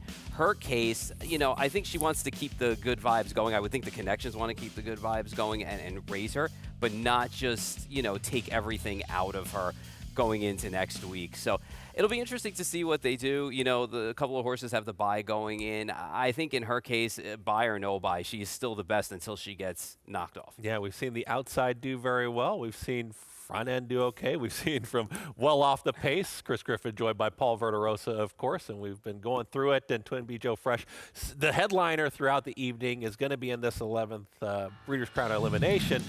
We take a look at the Milton Stakes, actually, when we look back at some of the efforts of some of the contenders here this evening, and Twin B Joe Fresh was in this spot at Woodbine. You know what's funny when you watch this race and you look at a horse like Twin B Joe Fresh and Sylvia Hanover's in here? Last year, Sylvia Hanover was the horse who was beating Twin B Joe Fresh. And this year, it's been a role reversal. And I'm a big Sylvia Hanover guy. I like that horse a lot in here, and I think she gives an honest effort every time. And I thought her last race, too, was really a solid effort. I think it's a good matchup because I think Sylvia Hanover is getting good again.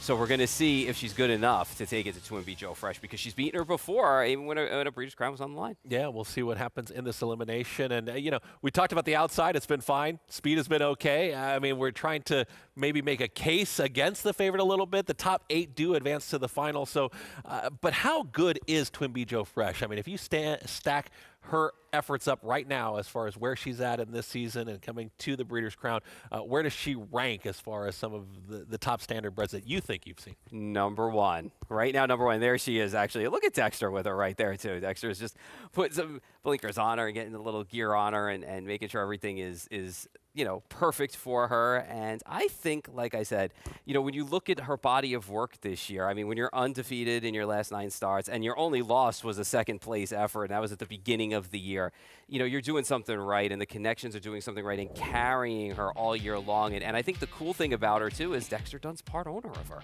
Yeah. Yeah, you take a look at the standardbred poll, and we are familiar with this on the thoroughbred side, but we also have this for the standardbreds. Right, and Twin B Joe Fresh, obviously, number 1. Jiggy Jog, we know, unfortunately, had to be retired, and we heard earlier, the reasons why. Chantilly, a great 2-year-old filly pacer, just can't run in the Breeders' Crown because they can't be supplemented into. Yeah, 27 votes for first for Twin B Joe Fresh. She seems to be at the top of the poll, at the top of everyone's mind. We'll see if she continues her dominance there across the country. But Gabe, Jess, I know you guys have some thoughts as well. Twin B Joe Fresh on the standings there in the poll and just kind of where she stacks up here tonight in this Open Mares division. Well, Gabe, I don't know about you, but I have a vote each and every week on that Breeders' Crown Hamiltonian Society poll, and it goes off of week by week, but it also goes off of the whole entire year. And there just isn't a horse that stuck out to me like Twin B Joe Fresh. The way she wins the races is so impressive. It really is, and Jiggy Jog comes to mind. That we're having quite the rivalry there. Just a slight injuries. We caught up with Sarah Svanstedt there just a bit earlier, so it's unfortunate to see her out. But she'll begin her next career. We're taking a look at Twin B Joe Fresh. Just what an absolute professional, Jess. She is 9 of 10 this year. Her only loss was a runner-up finish. That was her debut back this spring over at Harris Philly against some overnight company. She just left herself a little too much to do. Right. She was driven a little conservatively there off a long layoff. Now she's ripped off 9 in a row. And by the way, all 9 stakes events. So she raced it one overnight. That was her only loss since she's been against the top shelf mare. She's won it. This is the Open Mares pace elimination. You have to be the top 8 to make the final. Silver Label and Strong Poison took buys, so they're already in for next week. So the top eight are going to make the final here in this one. That's going to be the thing. It's going to be key to see what are Dexter's tactics tonight from post number 10. I know he wants to keep that race win streak intact. I know he wants to be guaranteed to draw for post 1 through 6. So he'll have his work cut out a little bit there. I would assume he'd likely leave, maybe just like we saw him drive a buck up at Hanover. Leave, get a good early seat, and then maybe try and attack late when it counts. That's what I'm expecting here. Again, the Open Mare is essentially a 4-year-old and up. The last 3 editions have been won by 4-year-olds, and Twin B Joe Fresh and Sylvia Hanover are likely going to be the 2 favorites this year, so I think that streak has a big shot of staying intact. The last time she drew poorly was here at the Big M, and she had post 7, and, she's capable of coming from well off the pace. We've seen her on the front, maybe just because that's how the race has fallen into her lap. She is. It's all going to be about the pace of the race. I think that Always Be Naughty is going to be aggressive post 3. I think Sylvia Hanover from post 4 and Grace Hill from post 5. So I think those 3, in my opinion, likely going to leave the gate in this spot tonight. Where does that put Twin B Joe Fresh? It's going to be the tail of the tape. She is a 1-2 on the board right now. Open Mare Pacers, Breeders' Crown elimination, single elimination, top 8 advance. Back to you guys. Thank you very much. And taking a look, I know what a game face looks like. Twin B Joe Fresh has that game face when you do take a look at her and Chris Ryder. He just kept saying wow, and the connections do say that. It's always very impressive. And on the thoroughbred side, we've got a very impressive filly on our own as well. And so you kind of take the two in some comparisons, because winner of 9 of 10, but taking a look at Torpedo Anna on the thoroughbred side and just the work that she's done as well. Yeah, a lot of girl power this year. And, when you look at Torpedo Anna, yes, she's got those 4 Grade 1 wins against fillies, but I think the race that endeared her to everyone, that everyone was looking for, was when she almost won the Travers this year. And I think, you got game. Whether I don't care whether you're a filly, a colt, a mare, if you've got game, you've got game. And we're looking at 2 horses that take it to another level. In Torpedo Anna on the thoroughbred side and Twin B Joe Fresh on the standardbred side, that can take it to any field. Yeah, we always talk about the stars of the game and looking for that next superstar and that real next household name. You talk about Torpedo Anna. She's definitely on the thoroughbred side become that household name that everybody wants to go see in person. It's funny looking at that shot there and seeing Brian Hernandez Jr. aboard. When he does interviews and he talks to people, he also says, people forget I rode the Derby winner as well, because everybody wants to talk about her. Yeah, I did it on the same weekend. Twin B Joe Fresh is probably going to have that same impact, because we talk about the eliminations. We'll see what happens in the eliminations, but that final could set up for all the popularity in the crowd being there to set up, and it's almost that time. It's almost post time there for race number 11. We're going to talk about the Open Mare Pace when we come back, and more about Twin B Joe Fresh here on America's Day at the Races.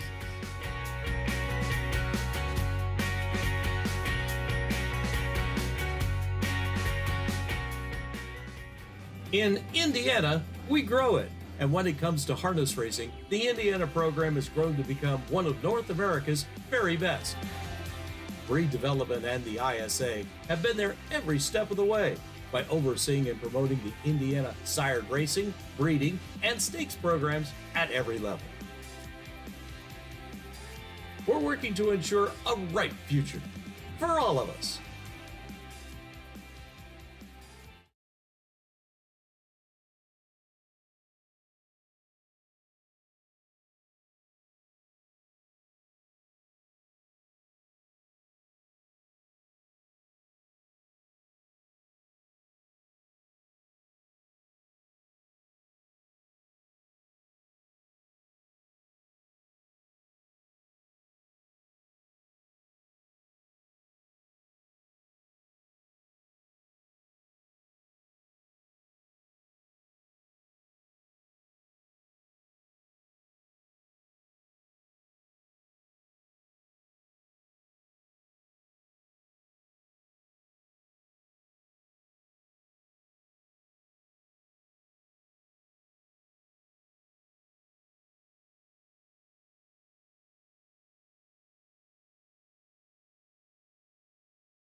Sylvia Hanover trying once again on the outside. Charleston is diving down to the pylons. The three of them across the track with an eighth of a mile to come. Always being naughty at big odds. Sylvia Hanover, Charleston, Twin B Joe Fresh, Sylvia Hanover, and Charleston. It's Charleston narrowly, Twin B Joe Fresh. Photo!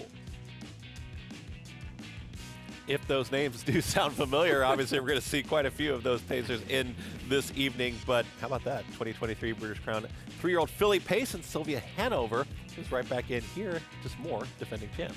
Yeah, she's such a cool horse, too. I mean, she's so easy to drive, and she'll basically go wherever you put her. And, you know, I think when you talk about these horses that have won Breeders' Crowns or competed in them and then come back year after year after year, it just speaks to the, you know, just the body of work the connections have and the durability of these horses.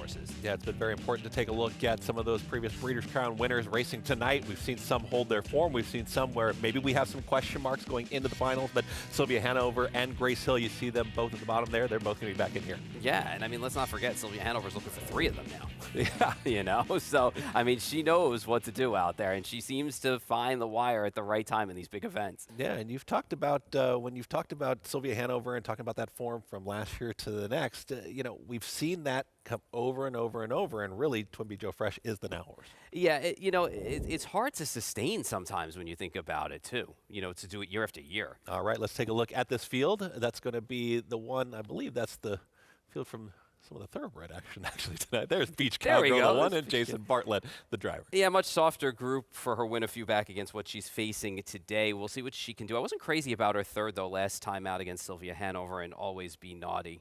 Tim Tetrick will be driving the 2.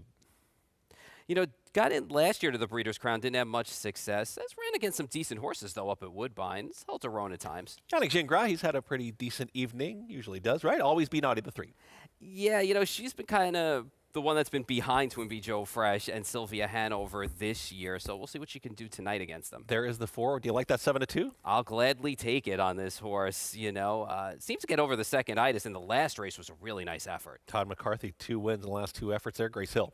You know, she's gotten on track with her last 2 against softer. Now she's going to hike it back up in class and see what she can do against the better ones. Big number here on the 6. Mark McDonald will drive. 0 for 9 this year, only 1 second-place effort. All right, taking a look next at the 7 in Prohibition Legal. A couple of wins this year. They were in the preferred up at Woodbine. Kobe's GG, the number 8, another big price. Yeah, she's going to have to find a little bit more to be in the ballpark with the 4 and the 10, but she's had a couple of nice efforts. We're going to take a look at the 9 here in just a moment, 2701. What do you think on the 9?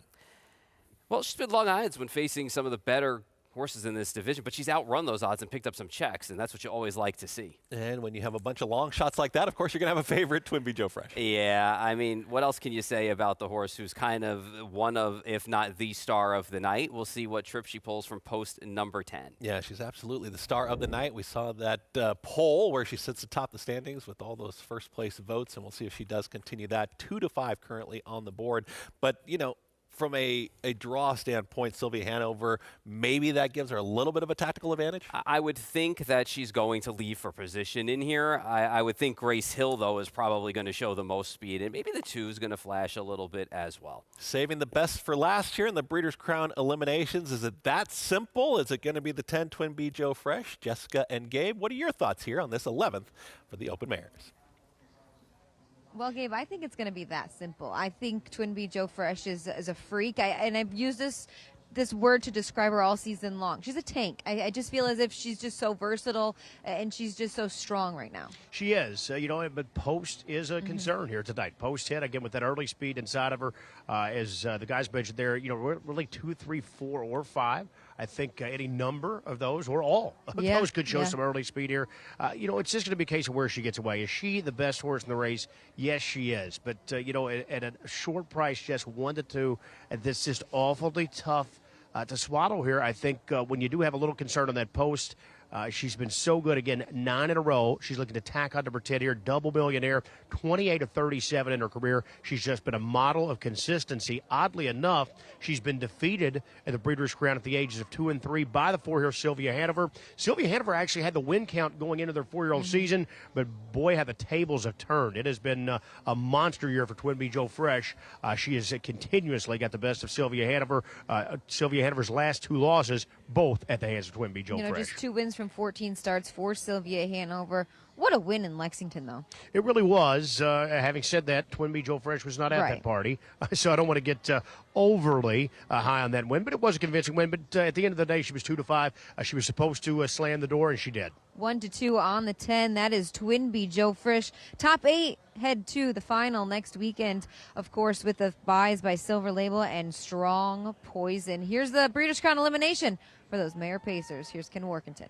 Open Mayor's Pace, top 8 to the final here. Sponsored by U.S. Trotting Association and Mark Ford Training Center. Odds on 1-2, Twin Bee Joe Fresh, post 10 here, going for 10 consecutive wins. Here they come.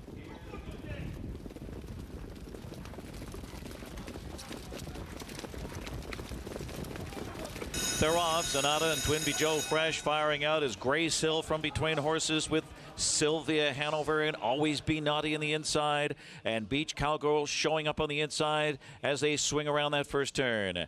And it's Grace Hill, and Twin Bee Joe Fresh continues on. Beach Cowgirl is going to settle in third, and Always Be Naughty is fourth past the opening quarter.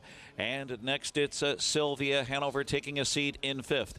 That one followed by the Barn Dogs Watchin' sixth on the inside. And then Villar, Doe Hyris. That one followed by Prohibition Legal. Underway from the back is Kobe's GG. Kobe's GG is picking them off from the rear of the field. And the opening quarter was 26 3/5. That early trailer is not far from the leader. It's Twin Bee Joe Fresh, the big favorite here at 1-5. Twin Bee Joe Fresh in that long winning streak, 9 in a row, hits the half with Grace Hill second in a reasonable 55 seconds. Took a breather. Beach Cowgirl on the inside third. As they round the far turn, uncovered is Sylvia Hanover. Sylvia Hanover is towing the Barn Dogs Watching on the outside. A shuffle for Always Be Naughty on the rails. They continue towards three quarters. That's Kobe's GG. She's up third over on the outside in a pretty dull flow. Then Villar, Doe Hyris on the inside. Zanata has a long way to come. And Prohibition Legal is last. At three quarters, it's Twin Bee Joe Fresh, the best there. Twin Bee Joe Fresh in 1:23. And Twin Bee Joe Fresh is in front by 2 lengths now. It's all Twin Bee Joe Fresh. Grace Hill stalking her from second, angles out and takes her late shot and looks for the upset. And here comes Grace Hill and Todd McCarthy after a perfect trip. And it's going to be Grace Hill at 10-1 over Twin Bee Joe Fresh. Then Always Be Naughty and Sylvia Hanover and Kobe's GG and Villardo Hyris 1:48-4.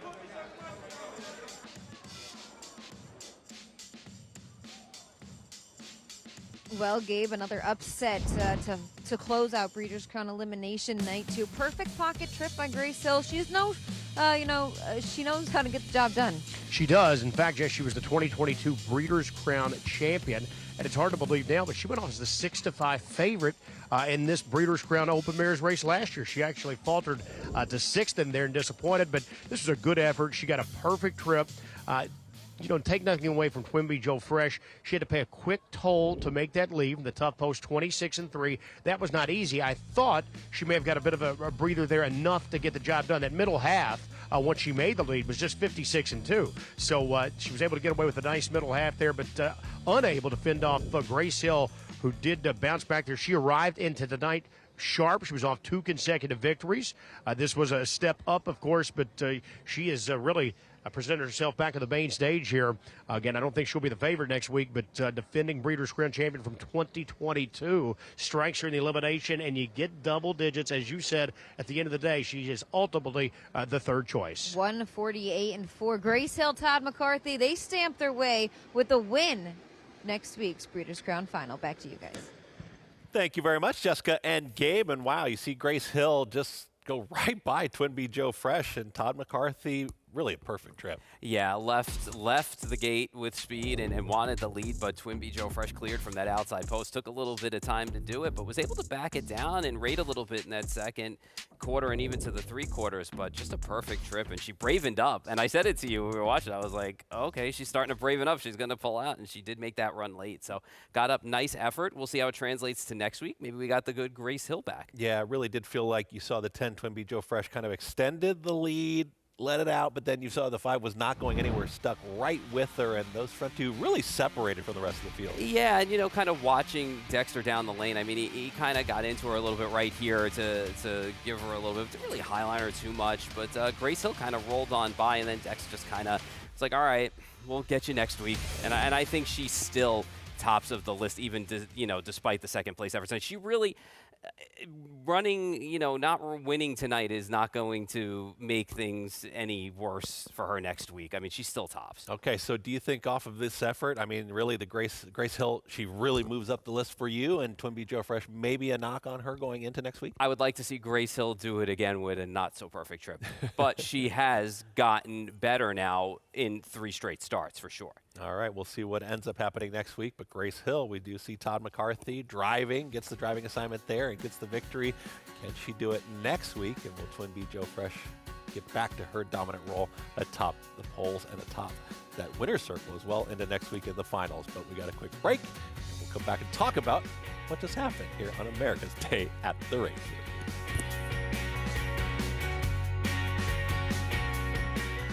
We've had a wonderful breeding program here for years. Pennsylvania has an excellent program. The proof of that is Harrisburg in November. That's a major event for Pennsylvania. We bring in some 6,000 individuals from all over the world. They want to buy Pennsylvania breds. This is where the top stallions are. A lot of the top mares are here, and between the 3 major tracks here in Pennsylvania, it's perfect. Pennsylvania has always been at the forefront, and we want to keep it there. We are athletes. We are drivers. We are caretakers. We are owners. We are trainers. We are fans. We are harness racing.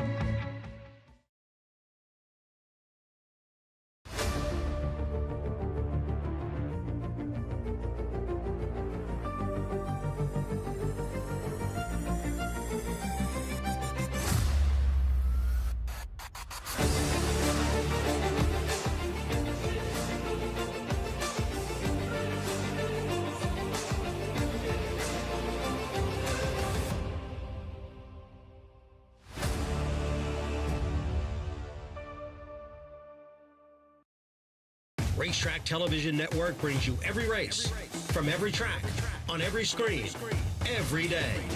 With monthly packages starting as low as $5, RTN gives you great value and access to more live HD streaming and race replays than anyone. Visit RTN.tv today to sign up and watch on almost any device, including Roku and Amazon Fire. RTN has packages that start at $5 per month.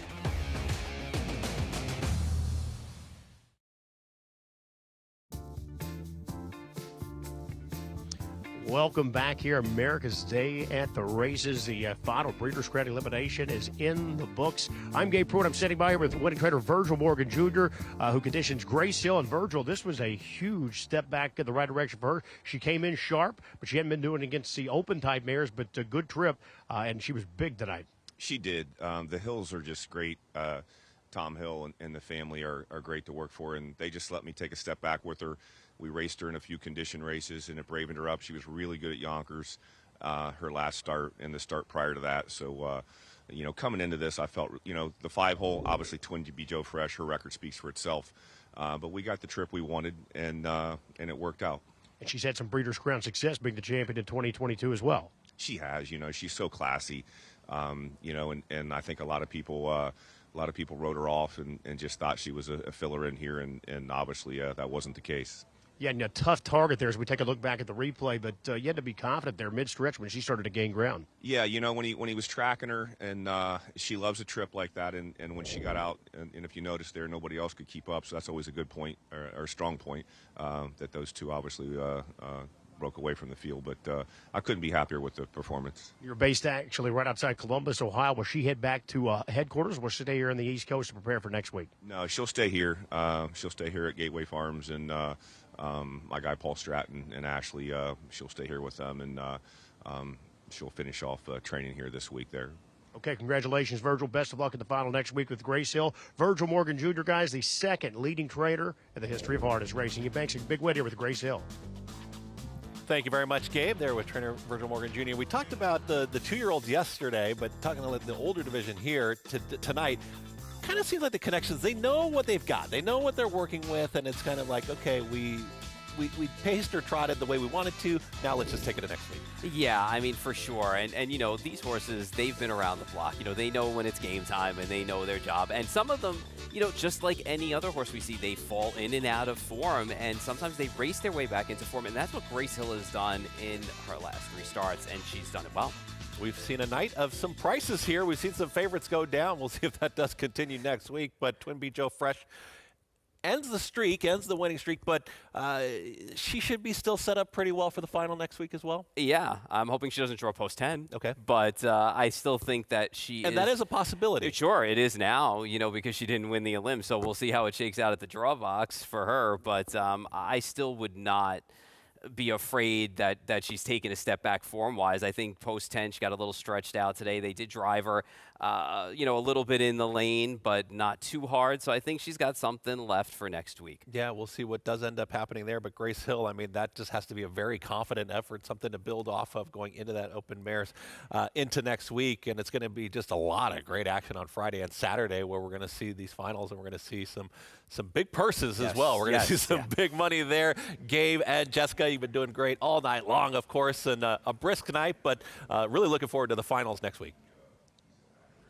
Yeah, it has gotten a little bit colder over the course of the night tonight, but a great weekend of racing, Gabe, of course, with those 2-year-olds last night and then the 3-year-old in opens tonight. Plenty of stars, a lot of upsets. Yeah, we did see some upsets, a little bit of a wild night. Grace Hill, you know, that wasn't quite shocking there in that last elimination we saw, but all roads lead to next weekend here. It's going to be huge. Friday night and Saturday night, we're going to be live here on America's Day at the Races. Over $7 million in purse money. It all comes down to the Breeders' Crown. We couldn't be more excited heading into next week. Definitely could not be more excited heading into next week. And I think you got to go back and watch all of these elimination races. There's a lot to key in and look for next weekend. Yeah, there's a little chaos tonight. You know, we saw some upsets. We saw some horses obviously step up and get it done. But, you know, it was a night that was a little odd of the track. We'll have to take a look at our replays. I do know we have some that had some traffic trouble. This one did not. This is Mirage Hanover, who's in an absolute street fight with Nijinsky all the way to the finish and just got it done. Yeah, Nijinsky back to himself, I think you could say there. I thought it was a very good effort from him. Gem Quality closing in well. That's a Glamour Boy division. They're always so fun to watch. They are. They really are. But it was good to see Nijinsky bounce back. Even in a close defeat there, I thought it was a good, solid second. Yes, absolutely. And, of course, we saw By the Missile flip a switch last time out in Lexington, Kentucky, and to come back again tonight as strong as ever. You know, as Yannick said, he's had to overcome adversity back last year and again this year, but he's a gelding, so they're able to take their time with him. They really are. He's the defending Breeders' Crown champion. He won it last year at the age of 5. He's had a great career. They back-to-back wins now, so I think he's arriving in just peak form. It was so good to see him tonight in the lead. In that back half, 53-3, you know, he couldn't have looked any better tonight. I think it's safe to say he's back. Yes, I have to agree with you there. It is going to be interesting to see the post position draws because I think a lot of horses that we didn't expect to win are going to draw good now, and horses that we thought were going to win could have a chance to draw bad. Yeah, and that's a tough thing. And, you know, you don't want to get away last. This is probably for any horse that's on the card next weekend, one of the biggest money races they're going to be in the entire year. So it's going to be the big stage. All the money's going to be on the line. Everyone is going to show up and take their shot. Full fields all night long. Couldn't be any better looking to next weekend. We were definitely happy to be able to cover all the action live here in person with many fireworks, and we're so happy to be able to cover everything next weekend when it all comes down to the Breeders' Crown. Thank you very much to Jessica Otten and Gabe Pruitt there on site at the Meadowlands. They've done a fantastic job all evening long. They're going to be back with you next week, of course. And Paul, you know, as we wrap things up, taking a look, you heard who Gabe kind of thought he liked quite a bit coming out of the eliminations, who Jessica liked quite a bit. What were your thoughts on the evening? I think Drawn Impression is a horse you have to look at for the fillies, and I think now the bigger question is, what do you do with a horse like Carl? Because now it's 3 in a row, and he got in because of Highland Kismet having that break. He's a horse that I'm looking to stay away from next week, but you know something? Strange things happen at the Breeders' Crown, and you know what, he might be able to jump up with a big race. And Disney, too. I thought Disney put in a huge performance at a big number. Yeah, a lot of big performances. We had a couple $100 winners on the evening. We saw a lot of great eliminations. We have some questions that are going to be answered next week, because if you like some of the favorites or you like some of these prior Breeders' Crown winners, you know, you're going to have to make some of those decisions next week. Yeah, and I think Gabe will be excited, too, because it gets me out of the cozy studio, as he said, you know, and out in the cold. Yeah, it was brisk. They said brisk. Go into that cold. We'll find out. I love the cold weather. You kidding? Yeah, why not? Acacia Clement's going to be back here in the seat. She's going to be with you guys and you, Paul Verderosa. Next show is going to be tomorrow, actually. That's tomorrow. But next week, we're going to be on site at the Meadowlands for the both of you, right? Yeah. But tomorrow, we're back here. America's Day at the Races starts at 12:30. 5:30. Check your local listings and come on out. We saw some great action all throughout the evening. Saw those great eliminations throughout the night. Look at those winner circle shots. We'll see if Carl can bounce back. We'll see if Twin Beat Joe Fresh can bounce back, and we'll see if we see a couple more $100 winners. Next time, Breeders' Crown. It's next week.